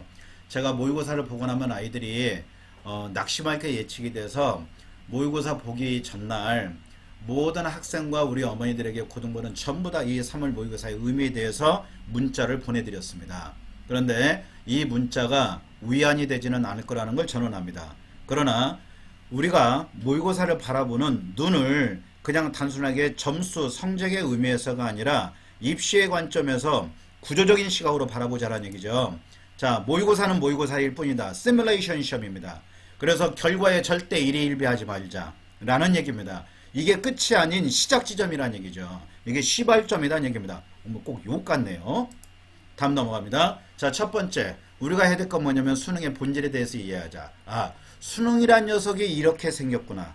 2학년은요, 고등학교 2학년은 작년에 수능의 시험의 성격과 이런 부분이 바뀌었고 유형이 이렇게 흘러가고 있구나. 3학년은 좀 다르겠죠. 3학년은 이 수능의 시험이 재수생이 안 들어와 있기 때문에 인생 최고의 성적일 가능성이 높습니다. 자, 그러면 이 시험을 가지고 뭘 해야 된다? 가채점 분석을 해서 내 위치가 어디에 있나 등급을 바라보라는 얘기가 아니라 내가 정시 지원 라인의 위치에 상위 누적이 어디에 있나를 봐야 됩니다. 그리고 내가 2학년 때까지 받았던 내신 성적 가지고 교과 지원했을 때 어디까지 갈 수 있는지를 분석해야 되겠죠. 이 두 개의 차이점을 봐주셔야 되겠죠. 내가 정시는 건대 정도 나왔어. 그런데 교과를 집어넣으니까 국민대로 넘어가 버려. 그러면 교과 전형을 잡으면 안 되겠죠. 이 아이는요. 그러면 학종으로 넘어가야 되겠죠. 그러면 어떻게 됩니까? 비교과에 부족한 걸 메꿔야 되겠죠. 그런데 교과를 보니까 내가 시립대 정도 떠요. 그러면은 어떻게 됩니까? 나는 시립대를 목표로 하면서 수능에서 최저를 맞춰서 그 이상으로 가야 되겠죠. 그러면 학종에서는 시립대 위로 올라가면 되겠죠. 그러면 교과 잡고 학종 잡고 이렇게 해서 하면 된다라는 얘기가 되겠죠. 왜? 정시가 학종을 넘으면 교과를 넘어가지 못하니까 이 아이는 교과 중심 전략을 써야 된다는 얘기죠. 그걸 이번에 살펴봐야 됩니다. 누가? 고등학교 3학년 어머님들이. 근데 오늘은 고등학교 3학년 어머님들이 많이 안 들어오셨어요. 내신이다 보니까 고2까지라고 생각하신 것 같아요. 자, 그 다음 두 번째. 자신의 수준은 파악이 된다. 방금 말씀드렸습니다. 끝이 아니다. 이게 시작점이다. 세 번째. 모의고사 성적을 토대로 해서 지금까지 내가 공부했던 것의 방향 설정을 재조정을 하는 겁니다. 앞으로의 공부 방법에 대한 재설정에 들어가야 된다는 얘기죠. 그래서 몇 점 맞았어? 이게 낙심하고 엄마가 아무리 좋은 얘기해도 난 위로가 안 돼. 인생 고해봐야 야. 내가 무슨 붓다도 아닌데 그렇게 되면 안 된다는 얘기예요. 그 다음 네 번째는 3학년, 2학년들은요. 선택 과목과 무엇을 잡아야 될지 최저 충족이 어디까지 되는지. 그러면 내가 최저 충족이 어느 학교까지 되니까 내가 이걸 가지고 어느 선까지 올릴 것인지 이런 것들을 좀 조건값을 따져보라는 얘기죠. 자, 지금부터 해도 늦지 않다. 아직도 시간은 남아있다. 그 다음에 뭐다? 자기 수준에 맞게 중장기 계획을 세워라. 어머님들의 조급증을 좀 누구를 틀어줬으면 좋겠습니다. 이 입시라는 건 긴 기다림의 지혜가 필요합니다. 다시 한번요. 지금 수능이 아니잖아요. 그러면 긴 기다림의 지혜를 갖고 어떻게 하자? 멀리 바라볼 수 있어야 된다 라는 얘기입니다. 그래서 이번 성적을 토대로 어디까지 어떻게 계획을 세워야 어느 지점까지 올라갈 수 있는지에 대해서 중장기 계획이 수립이 가능하다. 지금 이거 가지고 이렇게 할까 저렇게 할까 무슨 호떡집도 아닌데 호떡 뒤집듯이 야 이거 안 되겠다 너 과외하자 안 되겠다 다른 학원으로 바꾸자 이렇게 했다 저렇게 했다 하시지 말라는 얘기입니다. 제가 매번 말씀드리지만 이때쯤 되면은 저는 전화가 오면 무서운 전화가 있어요. 선생님 저 드릴 말씀이 있습니다. 이 얘기가 저는 제일 무섭습니다. 제가 학원에 있으니까 학원 끊지 말라는 얘기입니다. 넘어갑니다. 자, 중학교와 고등학교의 정확한 성격이 다르니까 제가 아까 뭐라고 말씀드렸습니까? 중학교와 고등학교는 연계성은 없다 이렇게 말씀드렸어요. 왜? 싸움판이 바뀌기 때문에. 평가 방식이 절대평가에서 상대평가로 바뀐다. 중학교는 점수 논리다. 그러니까 이전에 못 봤으니까 엄청 혼났어요. 그 다음에 점수가 쑥 올라가요. 그러나 고등학교는 점수가 올라가면 다른 녀석들 발 뻗고 자는 게 아니죠. 초월적 점수를 올리지 않는 이상 점수가 올라가면 등수가 바뀌지 않습니다. 그러면 등급이 바뀌지 않는다. 그래서 고등학교는 등수 논리로 바라봐야 된다. 시험 범위가 너무나 다르다. 그리고 양도 다르고 난이도도 다르다. 프린트에 부교재에 모의고사까지 있다. 어떤 경우에는 영어가 모의고사 한 개 학년도 들어가지만 두 개 학년도 걸 다 집어넣는다. 단 대신에 문제의 특징이 유형 암기예요. 그런데 어떻게 돼 있다? 변별력이 있는 까다로운 암기 문제에다가 수능 스타일이니까 어떻게 됩니까? 그대로 안 나옵니다. 절대로 다 바꿔버립니다. 바꿔버리면 어떤 현상이 벌어집니까? 신유형 문제가 돼버린다는 얘기죠. 그러면 아이들 입장에서는 내신 시험장에 들어갔는데 헉 할 수 있어요. 왜? 처음 보는 문제가 나올 수 있다는 얘기죠. 왜? 유형을 변형을 주어버렸기 때문에. 그러니까 이렇게 생각하시면 됩니다. 암기형의 문제가 절반 나온다면 수능형의 절반의 문제가 나온다면 어떻게 될 수 있다. 처음 보는 문제를 그 자리에서 푸는 능력을 길러야 된다라는 얘기죠. 그러면 내가 암기한 것이 안 나와서 시험을 못 봤다? 그럴 수가 없다는 얘기죠. 다시 한번요. 처음 보는 문제를 그 자리에서 풀 수 있는 역량을 길러야 된다는 얘기죠. 그래서 중학교는 벼락치기가 가능하지만 고등학교는 제가 여기에 뭐라고 썼냐면 어머니들께 당부드리고 싶었었어요. 마른 하늘의 날벼락은 고등부는 절대로 없다. 통암기를 절대 할 수 없는 양이다. 지가 무슨 인텔 메모리 칩도 아닌데 이걸 어떻게 그 많은 양을 암기합니까? 그래서 학습 방법이 바뀌어야 된다라는 얘기입니다. 그리고 절대적 학습 양이 확보가 돼줘야 된다라는 얘기입니다. 그래서 이해와 암기에서 수능적 사고력으로 가자. 엄마표 매니저가 고등부는 안 된다. 그리고 자기 주도로 가야 되는데 혼자 공부하라고 해서는 절대로 안 된다는 얘기죠. 혼자 공부한 아이들은 누굽니까? 저는 냉정하게 얘기합니다. 혼자 공부한 아이들은 이미 한 사이클이 다 돌아가서 자기의 강점과 약점을 알고 있는 아이들이에요. 걔들 누굽니까? 재수생입니다.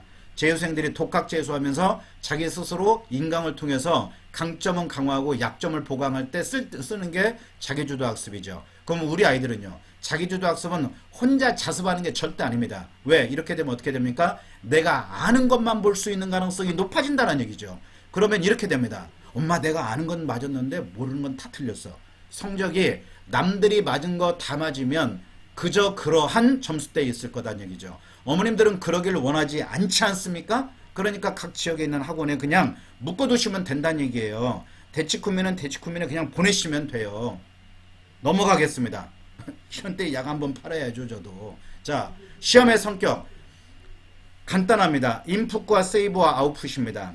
집어넣고 저장하고 아웃풋 끄집어내는 거죠. 간단한 메커니즘을 가지고 있어요. 시험의 메커니즘은. 그런데 이제 여기서부터 하나씩 분석해 보자는 얘기죠. 수업이라는 건 뭐다? 자, 교과서라는 원재료를 가지고 컨텐츠가 교과서에 들어있으니까 선생님이 해설가가 되겠죠. 그 내용을 체계적으로 해설해 주는 사람이죠. 그런데 문제는 누가 냅니까? 선생님은 해설가이자 전문가이자 출제자다. 그러니까 선생님은 하느님과 동기동창이다. 수업 때 선생님 말씀은 절대 집중해야 된다라는 얘기입니다. 지금 수업은 시험 공부입니다. 그러니까 수업 따로 공부 따로가 아니라 수업 때 나오는 얘기가 전부가 다 시험에 연결된다라는 얘기예요. 그래서 집중해서 잘 들어라는 얘기죠. 두 번째, 제가 여기 써놨네요. 집중과 경청입니다. 자, 세 가지 말씀드렸어요. 적으세요. 기록해야 기억할 수 있다. 기록해야 기억할 수 있다는 얘기죠. 생존 경쟁이라 그러잖아요. 왜? 적자 생존이라 그러잖아요. 갑자기 하려니까 또 엉뚱한 얘기했네요. 오늘 엉덩이가 뚱뚱해질 것 같아요. 자, 적자 생존이 뭡니까? 적는 자만이 생존할 수 있다. 우리 너무 많이 들은 얘기 아닙니까? 기록해라 이거죠. 눈으로 공부하는 아이들 절대 안 됩니다. 요즘 아이들은 전부 다 얼리 어답터잖아요. 이 디지털 디바이스에 많이 익숙해진 아이들이다 보니까 기록을 안 하려고 그런다 이겁니다. 그래서 적어라. 코넬 노트를 뒤에서 제가 넣어놨어요. 노트 정리를 해야 됩니다. 지금은 싫어도 해라. 성적이 올리고 싶다라면. 그리고 뭘 해라? 질문을 해라. 스티브 잡스가 뭐라 그러냐면 세상은 두 가지 부류가 있다고 그랬어요. 사람들이 하나는 질문하는 사람과 하나는 답하는 사람. 질문하는 사람이 세상을 선도할 거라고 얘기했습니다. 질문해라. 누구한테? 내 스스로에게 질문해라. 왜에서 시작하자는 얘기죠. 이게 뭐지? 아하, 아까 말씀드렸죠. 물음표로 시작해서 느낌표로 끝나라. 하다 안 되면 선생님께 찾아가라. 그러면 세트게 잘 써줄 거다는 얘기죠. 자, 그 다음에 시험기간 설정은 어떻게 하자. 자, 평소 때 예습 복습이 잘 되는 학생 4주 전, 평소 때 공부 안 하는 학생 5주 전. 6, 7주 가기에는 너무나 무리입니다. 그러면 고등학생들은 도대체 언제 수능 준비하냐는 얘기죠. 그래서 4주, 5주 정도 잡고 준비하면 충분하다. 아무리 양이 많아도 시간 안배를 잘하면 되니까. 자, 그러면 시험 준비 기간은요. 초반에 무슨 공부해라. 이해의 과목. 이해의 과목이라는 건 암기가 아니잖아요. 후반부에 가서 암기 과목 하자. 그러면 기술과정, 도덕, 역사, 사회 이런 과목들. 그러면 초반에는요. 수학, 과학, 국어 이런 과목들 이해해야 되잖아요. 그러면 주요 과목이 되겠죠. 시험 범위를 제가 예전에 가장 충격적이었던 녀석이 아침에 전화가 왔어요. 아침에 전화가 와서 선생님 영어 시험 범위 어디예요? 이렇게 묻는 녀석이 있었습니다. 잠실고등학교 아이였는데 저 쓰러질 뻔했습니다. 그날. 와, 왜냐면 시험 기간 동안에 지 혼자 한다고 결석했거든요. 근데 시험 범위를 몰랐던 게 너 어제 어디 있었니? 그랬더니 피방에 가서 아름다운 시간을 많이 보내고 왔던 거예요. 그러니까 아이들은 참 이게 우리가 생각하는 거고는 다른 것 같습니다. 시험 날짜 정확히 조사하자. 왜? 이게 시작점이니까 언제 뭐 보는지를 알아야 어떻게 됩니까? 여기서부터 역산해서 계획을 세울 수 있다 이거예요. 어떻게 해라? 역산해라. 그 다음 두 번째, 시험 범위가 나와야 됩니다. 시험 범위가 나오면 예를 들어서 국어가 몇 페이지인지, 영어가 몇 페이지인지, 프린트가 얼마나 되는지, 수학이 몇 페이지인지, 프린트가 어디까지 있는지, 부교재가 몇 페이지인지 이게 나와야 총 분량 대비 n분의 1에서 내가 이 과목을 몇 시간이 소요될지에 대한 계산을 할 수 있잖아요. 그러면 수학 한 번 끝내는데 내가 6번을 할지 5번을 할지 7번을 할지에 대한 계산이 나오지 않습니까? 그러면 횟수를 적어보라는 얘기죠. 하루에 3시간씩 2시간씩 했을 때 6번 나왔다. 그러면은 6번을 분량을 까는 거죠.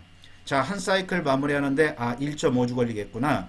다른 과목도 해야 되니까 요거는 3일이면 끝나겠구나. 암기 과목은. 그러면 뒤에 배치하고 요거는 일주일은 해야 되겠구나. 이를 포함해서 이렇게 계산이 가능하다는 얘기죠. 그래서 이 작업이 먼저 선행 조건으로 진행이 돼줘야 됩니다. 자, 그 다음에 뭐 하자. 과목별 정보를 수집하는데 우선 과목별로 기출문제를 풀어보자. 왜? 그대로 나오진 않습니다. 그대로 나올 걸 기대하는 건 바보입니다. 그게 아니라 뭐래자. 기출문제는 로드맵이잖아요. 작년에 어떻게 냈어? 뭘 중점적으로 봐야 돼? 그대로 나오는 게 이게 변형되거나 어디가 중요한지와 무엇을 빼내야 될지에 대한 유형 분석이 가능하니까 반드시 먼저 풀어보자. 그 다음에 선생님을 바라보자. 자, 어떤 쌤, 얘들아 난 교과서에서 많이 낸다 말씀하시거든요. 나는 앞에서 어렵게 뒤에서 쉽게 내. 이 선생님이 출제하면 1, 2, 3, 4, 19, 5번에서 브레이크 걸겠죠. 그러면 5번 가서 컥 걸리겠죠 아이가. 그 다음에요, 나는 수업 때 나온다는 것만 내. 모든 선생님이 이렇게 얘기하죠. 야, 이번에는 너희들이 그냥 조금만 하면은 풀 수 있을 만하겠네. 이 말 듣고 공부 수월하게 했다가 선생님 똥 밟았어요. 이런 얘기하는 아이들 많습니다. 죄송합니다. 정말 어려웠어요. 이렇게 얘기하는 아이들 많아요. 그 문제는 뭐다? 선생님은 내가 낸다고 하지만 내지요. 당연하지 않겠습니까? 선생님 거짓말 안 하잖아요. 그러면 그게 난이도가 어느 정도인지에 대한 부분은 있는 액면가 그대로가 아니다는 얘기죠. 그지 않습니까? 오해는 또 다른 오해를 나니까 있는 그대로 믿으면 안 된다는 얘기예요. 자, 다음. 난 프린트해서 다 내. 이런 분들은 이제 프린트를 잘 봐야 되겠죠. 자, 그래서 목표를 세우자. 목표 거창하게 세우지 말자. 한 과목당 2개씩만 더 맞자. 2점짜리 하나, 3점짜리 하나. 다시 한번요. 2점짜리 하나, 3점짜리 하나, 5점입니다. 자, 8과목이면요. 총점 40점 올라갑니다. 그럼 평균이 5점 올라갑니다. 적은 겁니까? 아닙니다. 어머님들이 성이 안 찰 뿐이지 아이는 진화하고 진보하고 있는 겁니다. 자, 아이가 지금 공부를 많이 안 했던 상황이라면 어머니 이렇게 말씀하시도 있잖아요. 야, 우리는 더 이상 내려갈 데가 없다. 나는 너에게 비전을 갖고 있다. 너는 하는 대로 올라갈 거야. 아이한테 똑같은 말이라도 야, 그게 뭐냐 새끼야. 점수가 이게 아니라 아들, 딸아. 엄마는 너에게 비전을 갖고 있어. 너는 하는 대로 올라갈 거야. 우리에겐 비전밖에 없어. 그럼 애가 뭐랄까? 그지 엄마? 이렇게 할 거란 얘기예요. 야, 우리 2개씩만 더 맞자. 과목별로 2개. 가능하지 않습니까? 과목별로 2개 5점이에요. 물론 꼭대기에 있는 아이들. 자, 보십시오. 80점에서 89점 가고 90점 넘는 것은 열심히 하면 됩니다. 그런데 91점에서 92점 가는 것은 자기 한계로 넘어가는 거예요. 죽기보다 어렵습니다. 그러니까 과목별로 2개씩만 더 맞자, 아이들별로 어떤 아이는 하나씩만 더 맞자 이렇게 세울 수도 있죠. 그러니까 무리한 계획보다는 내가 달성 가능한 계획, 그리고 조금 부담이 되는 그런 계획, 이렇게 한번 세워보자는 얘기죠. 자, 그래서 제가 샘플로 한번 넣어봤는데 아이들이 이 3가지를 한번 공약을 한번 적어보자는 얘기죠. 그러면 이건 뭐냐면 내가 유혹에 빠지지 않고 극복할 수 있는, 힘을 갖게 할 수 있는 3가지. 첫 번째 뭐다? 자, 3주 동안 난 게임 안 할 거야. 엄마, 노트북 내놓을게요. 엄마, 컴퓨터를 밖에 빼주세요. 이렇게 얘기할 수도 있잖아요. 120분 신청하시고 76분 들어오셨네요. 오늘 바쁜 일들이 많으신가 봐요. 영상으로 드린다고 했더니 안 들으시는 것 같아요. 안 드릴까 봐요. 이제 미워. 자, 다음 봅니다. 컴퓨터는 방에 두면 안 됩니다. 거실에 내놓으셔야 됩니다. 그래야 시간을 조율할 수 있어요. 그리고 스마트폰은 공부하러 들어갈 때 놓고 들어가라 하십시오. 그리고 패턴을 복잡하게 걸으라 그러세요. 어머니 그거 풀어서 보려고 하지 마세요. 그리고 아이는 믿자는 얘기죠. 자, 2번째. 제가 그냥 임으로 넣어봤어요. 나는 시간에 5분 복습할 거야. 웨빙하우스 그 곡선에 가서 또 말씀드리겠지만, 자, 10분 뒤에 망각이 시작되니까 망각이 시작되기 전에 미리 잊어버리기 전에 기억을 잡아두자는 얘기죠. 자, 5분 전에 잡아두면요, 멀리 가라는 얘기가 아니라 쉬는 시간에 바로 튀어나가서 공 차고 놀으라는 얘기가 아니라, 화장실 가라는 얘기가 아니라 앉은 자리에서 5분만 방금 했던 거 외우라는 얘기가 읽어라도 보라는 얘기죠. 아니면 핵심적인 거 금방 배웠으니까 몇 가지 줄여보자는 얘기죠. 자, 아이들이 밑줄을 긋습니다. 중요한 거 말씀드립니다. 밑줄을 다 긋는 아이들이 있어요. 공부하는 방법을 모르는 겁니다. 한 페이지가 있으면, 자, 그 중에 중요한 거 30%를 압축을 하는 거예요. 밑줄은 30%만 긋는 겁니다. 밑줄은 30%요. 자, 그러면 2번째 할 때, 첫 번째 할 때는 어떻게 합니까? 자, 내가 파란 펜으로 밑줄을 그었어요. 기준은 내가 정하는 거예요. 빨간 걸로 해도 되고 파란 걸로 해도 돼요. 자, 빨간 걸로 내가 첫 번째 그었다고 보면 2번째 파란 걸로 30%에서 또 30%로 줄이는 겁니다. 이해되시죠? 마지막에는 어떻게 합니까? 3번째 3회독 할 때는요, 형광펜으로 마지막 30%를 압축하는 거예요. 그러면 몇 개 안 되겠죠? 그러면 이걸 언제 한다? 쉬는 시간에 채점하는 게 아니고 시험 볼 때 그 형광펜으로 했던 것만 보는 겁니다. 그러면 시험 범위를 10분 안에 마무리 가능하다는 얘기죠. 이건 제가 썼던 방법입니다. 그리고 저희 아이들한테 쓰게 했던 방법이에요. 쓰게 했던 방법. 자, 보십시오. 어머님 말씀 들으면 어머 그거 괜찮네 하지만 아이들이 들을까요? 안 듣습니다. 밑줄 긋는 거 보면은요, 암기력이 약한 아이들은요, 믿는데 방금 본 거 밑줄 긋고 또 긋고 또 긋고 나중에 어머나 빵꾸 났네 이런다는 얘기죠. 그러죠? 그리고 또 자요. 그리고 책이 침 흘려가지고 붙어가지고 선생님 책이 붙어가지고 찢어졌어요 이런단 말이죠. 웃기죠? 이게 현장에서 보면 웃긴 일 엄청 많습니다. 엄청 많습니다. 자, 자다가 저 잠꼬 대하는 놈도 봤습니다. 뭐 방귀 뀌는 놈도 봤고요. 와, 재밌어요. 다음 넘어갑니다. 자, 그날 계획은 그날 끝낸다.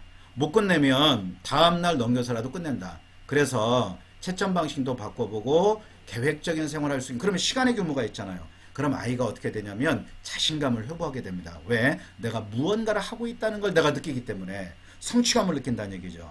자, 12시간 하면서 저희 아이들 지금 많은 학생들이 1시까지 같이 공부를 하고 있는데 어저께 제가 1시 반에 퇴근했습니다.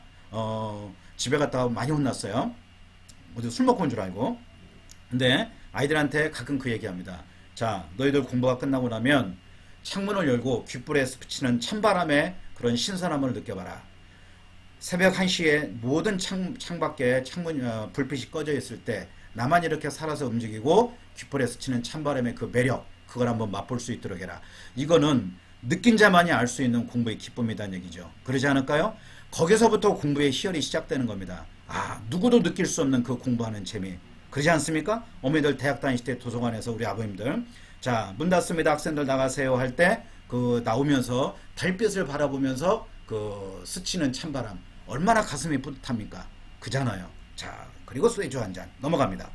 자, 자, 그래서 계획표에서 시간 추출하는 방법을 말씀드릴게요. 자, 첫 번째 어떻게 하자. 고정시간과 가용시간을 파악해라. 고정시간은 변치 않는 시간이니까 내가 어떻게 할 수 없는 시간. 즉, 학교시간, 학원시간. 이거는 움직일 수 없는 시간입니다. 가용시간, 이용이 가능한 시간이잖아요. 그러니까 이 가용시간을 확인해라. 그래서 어떻게 제가 샘플로 잡아놨냐면, 월수금의 수학학원에 3시간씩 간다. 그러면 자기주도 학습시간, 내가 10시에 갔다 1시까지 공부한다. 3시간은 잡을 수 있다는 얘기죠. 기본 9시간 일주일에 나온다. 영어 시간, 영어학원 이틀 가잖아요. 일반적으로. 그러면 2시간씩 4시간은 잡을 수 있다는 얘기죠. 자, 이거는 고등학생 기준으로 잡아봤는데 중학생들은요, 더 잡을 수 있습니다. 기본 8시간은 나온다. 공부 안 했던 아이한테 갑자기 이걸 드리면 아이 집 나갑니다. 이대로 하지 마세요. 이건 하나의 샘플로 제가 잡아놓은 거예요. 주말은 국과가 주말에 있으니까 3시간씩 잡아놓는다 하더라도 이걸 빼고도 6시간은 잡을 수 있다는 얘기죠. 지금은 시험기간에 돌입했으니까 가능한 시간이다. 그러면 토요일, 일요일 하면 12시간 나온다. 그러면 미니멈 잡고 29시간에서 30시간은 확보가 가능하다. 그러면 5주 잡으면 150시간 나온다는 얘기죠. 150시간. 자, 그러면 샘플 한번 제가 잡아봤어요. 자, 수학을 한 과목 끝나는데 내가 온전하게 한 회독을 돌린다면 8시간은 걸릴 수 있겠죠. 영어는요 3과대 정도 되잖아요. 그 다음에 고등부는 2과에다가 모의고사가 있으니까 이거를 한 분은 러프하게 돌린다고 생각하면 8시간 잡자는 얘기죠. 그래서 주요 과목을 그냥 국영수과로 8시간 잡아보면 48에 32지 않습니까? 암기 과목 여기다가 사회도덕 역사 이렇게 본다고 보고 제가 3개를 잡아놔봤어요. 그러면 6시간 잡아보자는 얘기죠. 주요 과목보다는 줄어들 수 있으니까.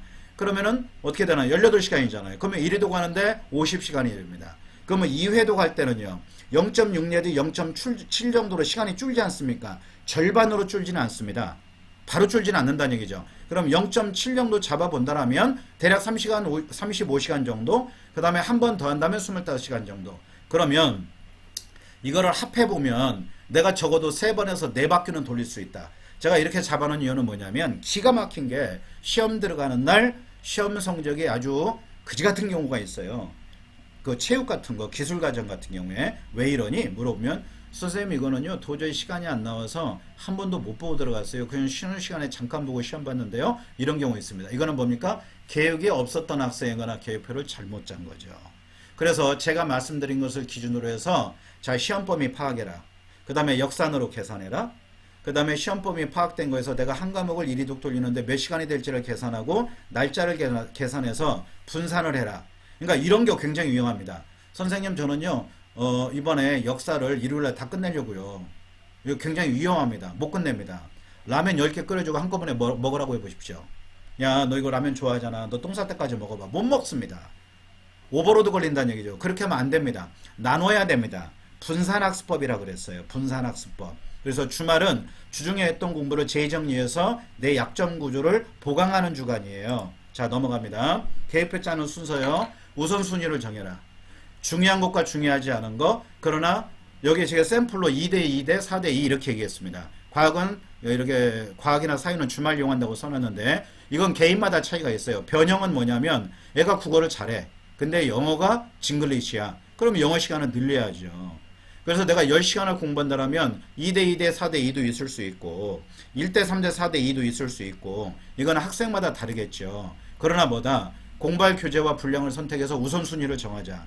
그래서 이해 과목을 앞에 배치해라. 암기 과목은 뒤에 배치해라. 이렇게 배치를 하시면 됩니다. 그래서 학습 분량과 횟수를 결정해라. 그러면 공부량이 나옵니다. 1회 공부량. 1회 공부량이 나오면 짜투리 시간을 어떻게 쓸 건지를 찾아내야 돼요. 그게 5분 학습법입니다. 짜투리 학습법이죠. 짜투리 시간. 제가 샘플로 이렇게 짜봤어요. 그냥 한번. 이렇게 짜봤어요. 자, 수학 국어 짜고, 수학 영어 짜고, 자, 금요일날 수업이 없다고 예를 들어 볼게요. 그 다음에 토요일날은요, 국어 하나 있다고 예를 들어 봤습니다. 그래서 이렇게 짜봤어요. 그러면 평일에 토요일날 뭐 12시까지, 1시까지 허리 부를 때까지 자면 안 되잖아요. 기본적으로 10시에 수업이 오전에 있다라고 한다면 적어도 8시 정도 일어날 거니까 평상시와 똑같은 리듬으로 하자. 주말까지 선생님 저는 인간답게 살고 싶습니다. 그러면은 성적이 오르기를 기대하지 말아야죠. 그러면 그저 그러한 성적을 맞고 어머니하고 협의를 해서 결정을 하면 돼요. 우리는 그냥 이렇게 하기로 했습니다. 그러면 아주 해피하고 아름다운 시간을 보내면 된다는 얘기죠. 근데 그러지 않는다라면 거룩한 고통을 감수하자는 얘기죠. 자, 뒤에 거 보세요. 중요한 거 말씀드립니다. 시험 날짜가 여기 두 번째 주에 여기 마우스 보이시죠? 이렇게 월, 화, 수 시험 본다고 볼게요. 그러면 이 앞에 거는 어떻게 날짜를 잡을 거냐는 얘기죠. 자, 제가 썼던 방법입니다. 꼭 이게 정형화된 건 아니지만 이렇게 했을 때 아이들이 효과적으로 공부를 하더라라는 얘기죠. 국어 수학이 월요일이다? 그러면 바로 전날은 뭐 해야 돼요? 딴 거 하면 안 되잖아요. 국어 수학을 하는 겁니다. 그래서 1일차 국어 수학을 바로 앞에 까는 거예요. 보통 3일 내지 4일 보니까 중등부 이틀 보잖아요. 그 다음에 둘째 날 영어, 과학, 역사를 본다면 그 앞에서 2일차 과목을 하는 겁니다. 그 다음에 사회도덕 본다면 3일차를 역순으로 짠다는 얘기죠. 역순으로. 그렇게 해서 이날은 어디 PC방 가거나 공원에 놀러 가거나 이래서는 절대 안 됩니다. 그리고 일일 전 보충에 직전 보충에 절대로 빠져서는 안 돼요. 왜? 선생님들이 해주는 게 다 나온다가 아니라 직전 보충은 한 달 공부했던 것보다 압축적으로 진행하고 아이들의 텐션이 올라와 있는 상황이기 때문에 이해도가 높습니다. 그리고 그때 마지막 재정리를 하는 게 굉장히 효과적이에요. 선생님 저는 여러 번 했기 때문에 저 혼자 정리할 거예요. 뭔가 잘못 알고 있는 거예요. 그래서 학원을 이용한다는 것은 어머님들은 수강료를 내고 학원을 지렛대로 이용하시라는 얘기입니다. 선생님들을 못 살게 하시라는 얘기죠. 아이들도 제가 선생님들하고 어제 강사 교육을 전체하면서 뭐라 그랬냐면 자 우리는 10시 이후에 어차피 수업을 못합니다. 그리고 코로나가 안겨준 선물이 있습니다. 우리는 줌으로 마지막 보충을 재정리해서 마무리하면 됩니다. 그래서 줌을 이용해서 10시도 12시도 좋고 1시도 좋고 공부할 수 있지 않습니까? 그렇게 활용해서 하자고 선생님들하고 말씀을 나눴습니다. 그래서 계획표는 이렇게 짜보시면 저는 좋을 것 같아서 샘플로 한번 넣어봤습니다. 괜찮은가요? 자, 우리 어머님 아버님들은 훨씬 더 공부를 더 효과적으로 하셨던 분들이 계실 거예요. 그러면 이거보다 더 좋은 방법이 있으면 부모님들이 원하시는 방법을 적용해서 하시면 됩니다. 제가 학원에서 말씀드린 건 저는 현장에서 플래너도 써보고 플래너 전문가도 데려다가 학습법도 해보고 이것저것 안 해본 거 없습니다. 다 해봤는데 저는 현장에서 아이들과 수업을 하면서 이렇게 했을 때 아이들의 성적 관리가 그래도 좀 효율적이고 원활하더라. 왜냐하면 학교가 아닌 학원에 있잖아요. 저는 학원에 아이들의 성적이 올라와야 학원의 생명력이 유지가 되고 유지발전 성장이 가능하지 않습니까? 그러니까 저희는 프로기 때문에 그렇게 할 수밖에 없었다라는 얘기죠. 근데 이렇게 했을 때 효과적이더라라는 얘기입니다. 참고로 말씀드리고요. 자, 시간 대비 말씀드립니다. 다 띄워놓고 말씀드릴게요. 자, 재정리합니다. 분산학습법을 하자. 한 방에 10시간에서 역사 끝내겠다. 이거 위험하다. 그래서 나눠서 해라. 스테이크 한 접시씩 먹다 보면 한 달이면 소 한 마리 먹을 수 있지만 소 한 마리 한 방에 못 먹는다. 라면 10개 한 방에 먹으면 체한다. 그 다음에 5분 학습법은 수업이 끝난 뒤에 나가지 말아라. 방금 수업 끝난 걸 빨리 잡아라. 기억이 흩어지기 전에 잡아라. 왜? 10분 되면 망각이 시작되니까. 내가 머리가 멍청한 거 아니다. 나는 영리하고 똘똘하다. 영재성은 나는 분명히 있다. 그러나 이것을 사장시킨다라면 나는 둔재가 될 수도 있다. 어머니도 그러지 않나요? 상담하다 보면 어머 선생님 저희는요 한글도 안 가르쳤는데 애가 혼자 한글을 끼우쳤고요. 영어도 안 가르쳤는데 어떻게 하는지 지가 지 아빠 영자신문 보는 거 보더니 지가 그냥 혼자 읽고 지가 읽어요 선생님. 근데 중학교 2학년 오더니 이 새끼가 사춘기가 와가지고 죄송합니다. 이놈의 사춘기가 와가지고 공부를 안 하기 시작해갖고 요 모양 요 꼴이 됐어요. 이렇게 말씀하시는데 저는 아이들에게는 누군가가 영혼에 불만 붙여주면 활활 타오를 수 있는 그런 가능성의 보고라고 저는 아이들을 생각합니다. 그래서 저는 공부를 성적이 겸손하다고 아이들을 비호하지 않고 못 알아듣는다고 뭐라 하지 않습니다. 모르니까 학원에 와서 수강료 내고 다니는 거 아니겠어요? 모르는 건 잘못된 게 아니지만 모르는 상태에서 모른 채 그냥 집에 가는 건 잘못된 거다는 얘기죠. 그거를 학원에서 극복해 주는 게 학원의 역할이고 선생님들의 역할 아니겠습니까? 그러니까 학원을 이용하시라고요. 학원을 120% 이용하시라고요. 오늘은 제가 90분 내에 끝내려고 했는데 시간이 뒤에 조금 남았는데 끝까지 들으셔도 괜찮으시겠죠? 자, 얼마 안 남았습니다. 거의 다 왔습니다. 맨 뒤가 가장 중요합니다. 시험 보는 방법이에요. 어머님들이 그러시더라고요. 시험 보는 방법이 있어요? 예, 있습니다. 시험 보는 방법을 몰라서 아이들이 시험을 떡치는 경우가 있어요. 떡집도 아닌데. 그걸 알고 가셔야 돼요. 웨빙하우스의 망각 곡선 정리합니다. 10분 뒤에 망각이 시작됩니다. 기억을 잡고요. 그럼 오늘 자기 전에 딴 거 하지 말고 오늘 공부했던 건 1교시부터 그냥 끝까지 한번 5분씩 리뷰를 쭉 해보는 거예요. 자기 전에. 유튜브 보고 낄낄거리지 말고. 자, 그 다음에 일주일 때는요. 토요일날 저녁에 한번 쭉 리스캔을 한번 해보는 거예요. 그러면 평소 때 5분이 암기 과목 시간을 완전히 압축적으로 RG 파일로 줄여줄 겁니다. 왜요? 평소 때 해놨으니까. 평소 때 해놨으니까 그렇다는 얘기예요. 그래서 주차별 학습 전략 말씀드립니다. 자, 5주나 6주 전에는 이해 과목 공부하자. 그 다음에 이번 주부터 다음 주까지는 이해와 암기 과목을 병행하자. 단 문제집으로 공부해서는 절대 안 된다. 문제집으로 바로 들어가지 말고 반드시 교과서를 먼저 봐야 된다. 교과서는 이게 근간이고 뿌리단 얘기죠. 그리고 암기 과목도 교과서를 중심으로 먼저 정리를 해서 읽어봐야 됩니다. 그러고 나서 문제를 풀어봐야 돼요. 자, 문제풀이 한다는 건 뭐였습니까? 제가 아까 뭐라고 말씀드렸습니까? 문제를 푼다는 것은 공부할 재료를 찾은 것이다. 그래서 마지막 주에 재정리해서 단권화 작업으로 간다. 단권화가 뭔가요? 한 권으로 만들라는 얘기죠. 노트가 돼도 좋고 교과서에 도 좋고 문제집에 해도 좋고, 그거는 아이마다 특성이 다르기 때문에 한 권으로 만들자라는 얘기입니다. 그 다음 갑니다. 단계적 학습 전략이 뭐냐? 자, 이거 중요한 겁니다.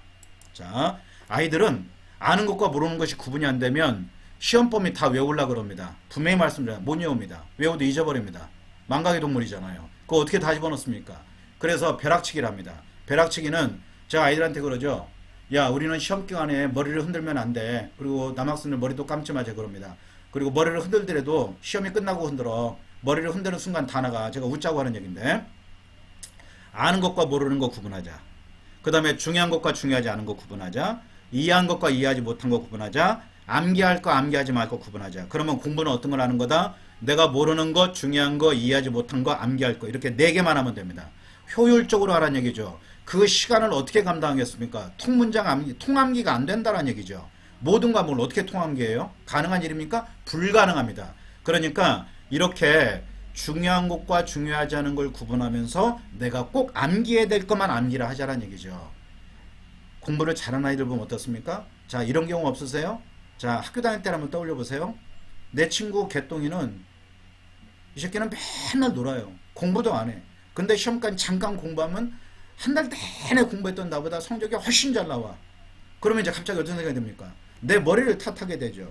그게 아니라 그 사람은 머리가 좋은 것도 있겠지만 단계적 학습 전략을 이미 알고 있는 거란 얘기죠. 효율적 학습 전략이란 얘기죠. 그 다음 교과서 활용의 방법을 제가 말씀드렸는데 SQ3R 기법을 이용하시면 돼요. 자, SQ3R이 뭐냐면 뒤에 한번 가볼게요. Survey, Question, Read, Recite, Review입니다. 자, 이건 뭐냐? Survey는 목차를 보고 어떻게 해라? 전체의 흐름을 봐라. 암기 과목에서는 반드시 목차의 흐름을 봐야 되겠죠? 왜 역사 같은 경우에 뭐가 나옵니까? 시대별 순서 잡기가 나오잖아요. 그 다음에 목차를 보고 어디로 가라? 학습 목표에 가라. 학습 목표에 있는 문제는 뭐다? 학습 목표에 있는 문제는 서술형 문제다. 그리고 학습 목표는 중요하다고 만들어 놓은 거니까 이걸 갖고 내가 뭐 해라? 질문을 만들어 봐라는 얘기죠. 공부가 끝난 뒤에 셀프 테스트도 해봐야 되겠지만 내가 먼저 퀘스천을 만들어 봐라는 얘기죠. 아까 뭐라 그랬습니까? 질문하는 사람과 대답하는 사람으로 나눠진다 그랬잖아요. 그러니까 퀘스천을 내가 해보고 그 다음에 교과서를 정독을 하는 겁니다. 그리고 리사이트 30% 줄여놓고 암기하는 거예요. 그 다음에 리뷰 거기서 30%를 다시 줄이는 겁니다. 자, 빨간 걸로 했으면 파란 걸로 하고 그 다음에 형광펜으로 마지막 줄이고 그리고 이제 끝낸다라는 얘기죠. 그래서 교과서는 그렇게 활용하시면 됩니다. 단원 평가 문제 풀어봐야 되겠죠? 왜 기본 문제잖아요. 그 다음에 사회, 그 다음에 기술과정, 과학 이런 거는 표나 그림은 너무나 중요하겠죠. 도표는 반드시 나오겠죠. 이거 도표 반드시 봐야 됩니다. 학습목표 넘어가는 학생들인데요. 학습목표 넘어가면 안 됩니다. 이게 서술형 문제입니다. 그 다음에 셀프 테스트 본인이 먼저 만들어 보라는 얘기죠. 넘어갑니다. SQ3R입니다. 한번 따라해 보세요. Survey, Question, Read, Recite, Review. 3R이잖아요. 우리 아이들한테 한번 적용시켜 보세요. 효과적일 겁니다.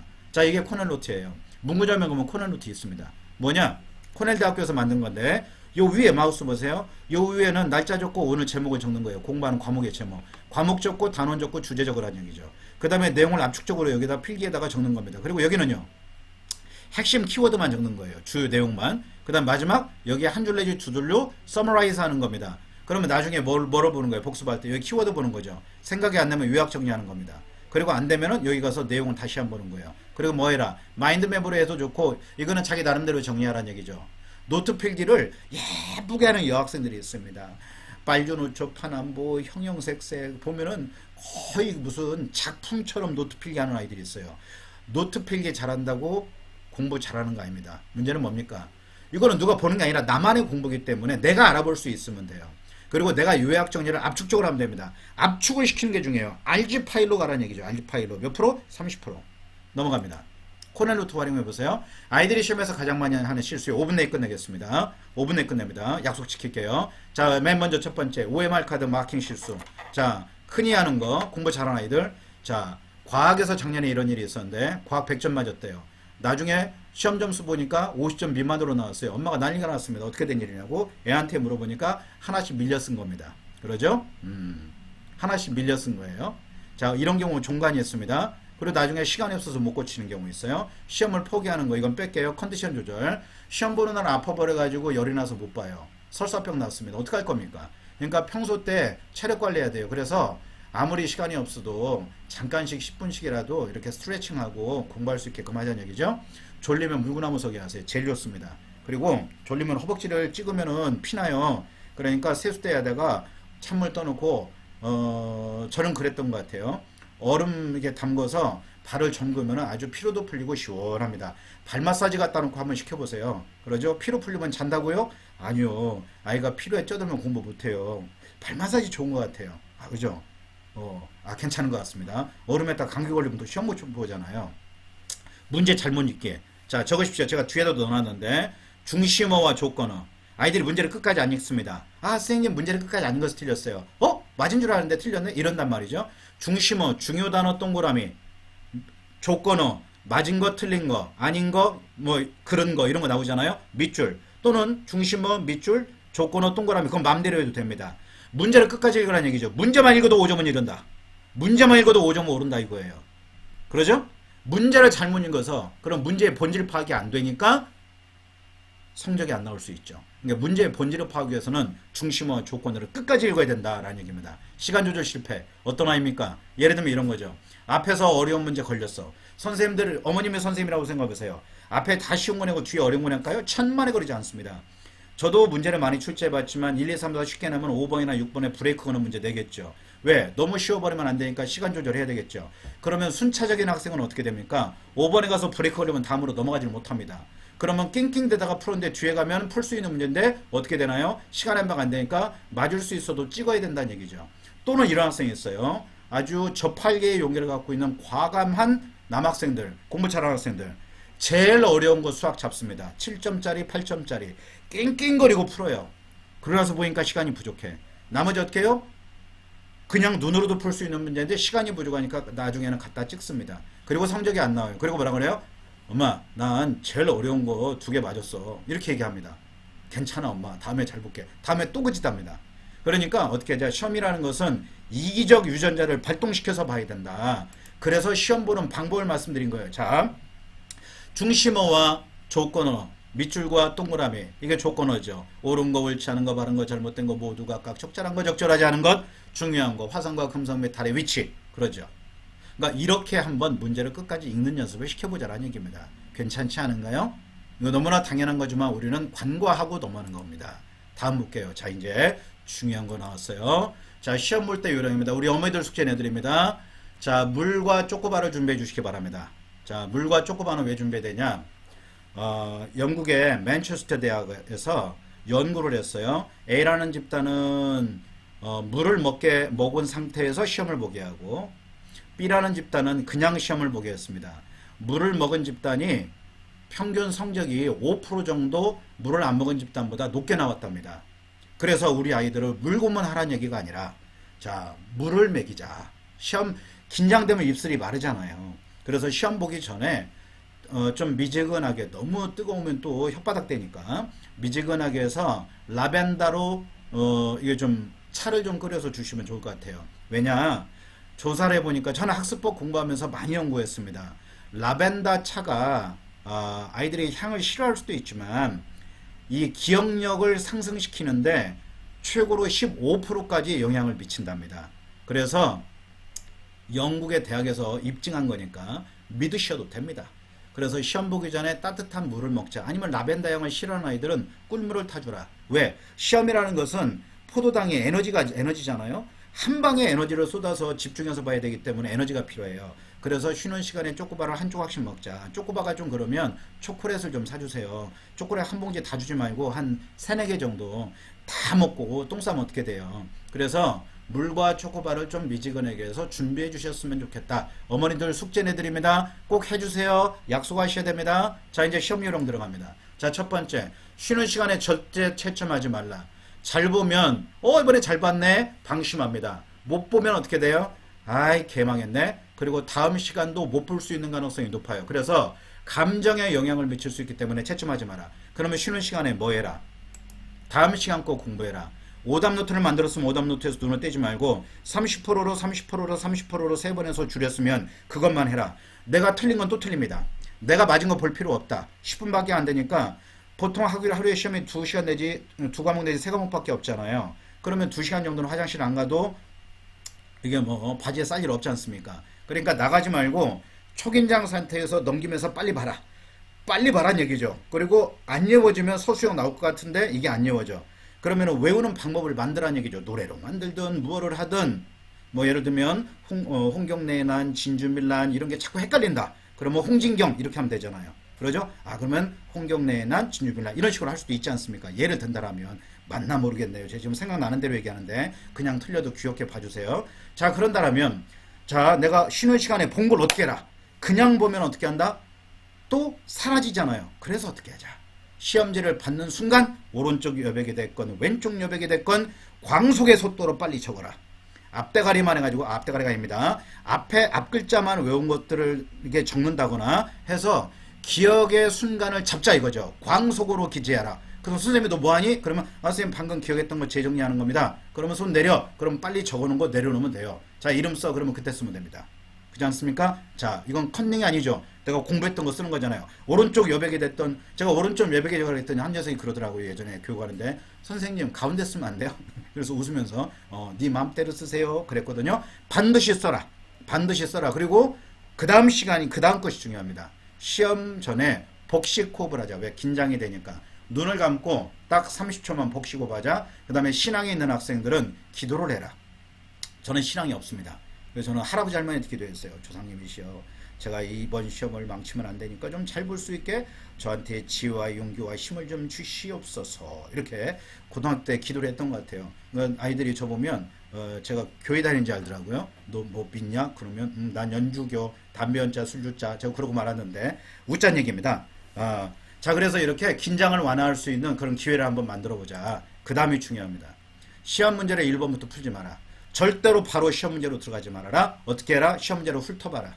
문제를 훑어보는데 3분만 투자하자. 어차피 중학생 시간 남고요. 고등학생 부족하다 하더라도 이것이 나를 구제할 것이다. 칸트 형님이 노력하는 자는 구제받을 거라 그랬습니다. 그렇게 해서 어떻게 해라? 시험제로 훑어보시라는 얘기죠. 그럼 문제를 검토하면 아는 것과 모르는 것 구분해라. 도대체 나 이 문제 모르겠다? V표 체크. 그러면 스킵의 기술이 나올 수 있다는 얘기죠. 그러면 숙제할 때 이렇게 시키면 돼요. 숙제할 때도. 자, 문제풀이 순서 말씀드립니다. 어려운 문제부터 푸는 거 아니에요. 무조건 주관식부터 푸는 거 아닙니다. 이기적 유전자를 발동시키라고 그랬죠. 맞을 수 있는 거 다 맞아놓고 그 다음 거 푸는 겁니다. 그래서 아는 문제 쉬운 문제부터 풀어라. 아는 문제 쉬운 문제. 그러니까 1번에서 5번까지 가다가 5번에서 브레이크를 하면 건너뛰어라. 스킵하라는 얘기죠. 스킵도 문제풀이의 기술입니다. 근데 이건 위험하겠죠. 1번부터 가지고 건너뛰고 어머 다 건너뛰었네. 이건 위험하겠죠. 자, 그런 아이는 없을 거라고 봅니다. 그 다음에 아는 문제 쉬운 문제 주관식 어려운 문제. 그런데 재미난 건요, 스킵을 하지 않습니까? 그런데 나중에 돌아오면 다시 풀린다는 겁니다. 왜? 우리 뇌는 영리합니다. 내가 안 풀고 있는 것 같지만 문제를 계속 풀고 있다는 얘기죠. 자, 그 다음 문제는 끝까지 읽어라. 아까 말씀드렸던 거 OMR 마킹 실수하지 마라. 밀려 쓰거나 빼먹지 마라. 빼먹지 마라. 연구도 아닌데 연구없다 이런 거 하면 안 된다는 얘기예요. 자, 그 다음에 시간이 남으면 엎드려서 퍼즐러 자지 마라. 앞부분에 게 긴장해서 풀기 때문에 실수할 수 있는 가능성이 있다. 그런데 이게 이제 이런 게 있어요. 답을 고쳐서 꼭 틀리는 아이들이 있습니다. 그런데 큰 이변이 없는 한 이게 결정적 실수가 있었다면 고쳐야 되지만 그러지 않고 이걸까 하면 이거 뭐 어떤 것이 맞을까요? 이런 것 좀 하지 말라 이거죠. 먼저 풀었던 게 맞을 수 있는 가능성이 높더라는 얘기입니다. 자, 그 다음에 다시 한번 고등학생들 절대 퍼즐러 자지 마라. 그리고 성적이 잘 나오기를 기대하지 말라. 자면 안 됩니다. 1분 1초까지 젖먹던 힘까지 짜서 최선의 노력을 다하자. 노력은 어둠을 밝히는 등불이라고 말씀드렸어요. 마지막, 이걸 넣을까 말까 하다가 욕먹을 거 각오하고 넣습니다. 이제 도저히 때려주게도 모르는 문제가 있어요. 이건 찍어야 되지 않습니까? 그럼 어떻게 찍을 거냐 이거예요. 자, 그러면 이제 우리는 그래도 이제 아이들을 오래 가르쳐 봤으니까, 그리고 또 시험도 우리는 오래 봐봤잖아요. 우리 부모님들은. 그러니까 통계적 과학적 접근 방법을 이용해서 찍자. 자, 찍는 문제가 많지 않습니다. 한 개 내지 두 개밖에 안 되잖아요. 자, 시험이 끝났다. OMR을 쫙 피는 겁니다. 1번의 개수 세보고 2번의 개수 세보고 5번까지 개수를 세보세요. 그러면 일반적으로 문제를 출제할 때 이 정답의 개수의 균형을 맞추게 되어 있습니다. 그러면 그냥 무대뽀로 찍는 게 아니라 1번과 그러니까 5개에서 2개나 3개로 압축을 시켜놔야 되겠죠. 그 중에서 통계적으로 볼 때 어떤 게 적다 하면 이걸 썼을 때 정답일 가능성이 조금은 높을 수도 있지 않겠느냐는 얘기입니다. 이게 뭐 AI까지는 아니지만 어머니들 뭐 별거 다 얘기해 이러시면서 비우실 수는 있겠지만 그냥 무대뽀로 감정적으로 찍는 것보다는 5개에서 지문을 선택지를 5개에서 3개 또는 2개로 좁혀놓은 상태에서 이렇게 하면 조금 더 과학적이지 않을까요? 제 생각은 그런데요. 어떠십니까? 제 말씀에 동의하신다면 박수. 넘어가겠습니다. 자, 다음 설명이 말씀드립니다. 이제 거의 다 왔네요. 자, 4월달은 저도 시험 대비하고 저희 아이들 관리를 해서 성적을 올려야 이 지역을 휩쓸 수가 있으니 저는 아이들 시험 성적 관리하는데 매두몰신해서 모든 걸 다 걸겠습니다. 그리고 5월달 설명회는 격주로 해서 진행하겠습니다. 제가 한 주마다 설명회를 지금 15번 했더니 제 영혼이 피폐해졌습니다.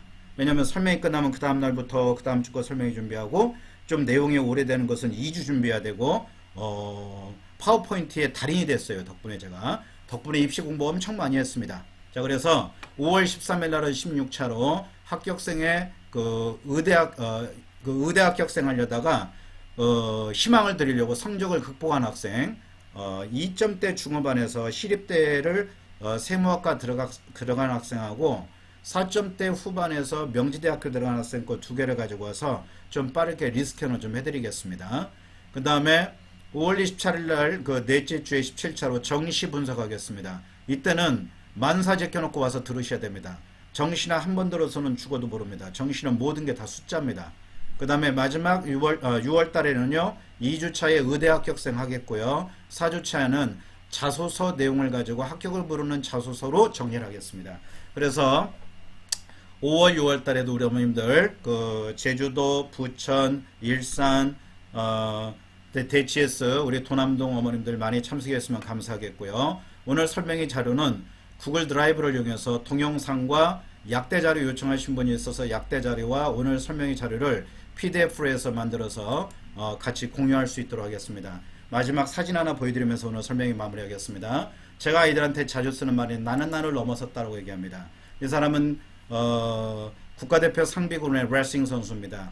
130kg이 넘는 선수인데요. 이 선수는 꿈이 뭐였냐면 밀라노 패션쇼에 가서 워킹 무대에 서는 거였습니다. 그래서 남들은 미쳤다고 했는데 이 사람이 70kg를 빼내고 이렇게 바뀌었습니다. 어떠십니까? 대단하지 않습니까? 그래서 나는 나를 넘어섰다는 책을 썼습니다. 제가 아이들한테 교육을 할 때 가끔 쓰는 말인데 이걸 보면서 저 스스로도 이렇게 한 번 더 자극을 받습니다. 자, 우리 아이들이 이번 시험에서 오늘 장시간 동안 거의 100분 가까이 말씀을 드렸는데 오늘 장시간 동안 함께 해주셔서 대단히 감사하고 우리 아이들이 제가 말씀드린 부분이 정법은 아니지만 하나의 어떤 지금까지 몰랐던 학습의 하나의 어떤 흐름과 방법을 알고 이 메서드를 통해서 새로운 길을 개척해서 우리 아이의 성적의 향상에 도움이 될 수 있는 그런 설명회였으면 합니다. 간절한 바람으로 오늘 설명회를 마무리하면서 마지막으로 우리 어머니들을 위해서 제가 음악 한 곡 들려드리면서 마무리하도록 하겠습니다. 제가 야니를 좀 좋아하거든요. 야니. 그래서 야니의 펠리스타라는 노래를 들려드리면서 마무리하겠습니다. 이 펠리스타는 야니가 자기 어머니를 위해서 쓴 곡입니다. 참 아름다운 곡이니까 꼭 들어주시면서 저는 인사드리고 마무리 짓겠습니다. 끝날 때까지 나가지 마시고요. 그리고 채팅창을 이용해서 질문이 있으신 분들은 질문해 주시면 감사하겠습니다. 자, 오늘 장시간 동안 대단히 감사합니다. 어머님 고맙습니다. 항상 건강하시기 바랍니다. 5월달에 모시겠습니다. 자, 야니의 곡 들려드리겠습니다.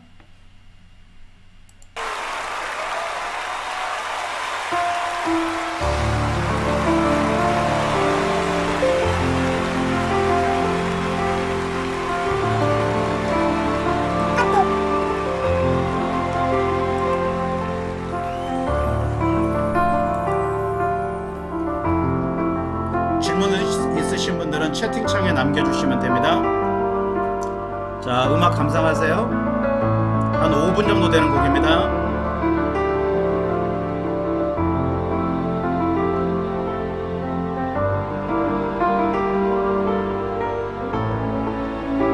질문 있으시면 질문하셔도 됩니다.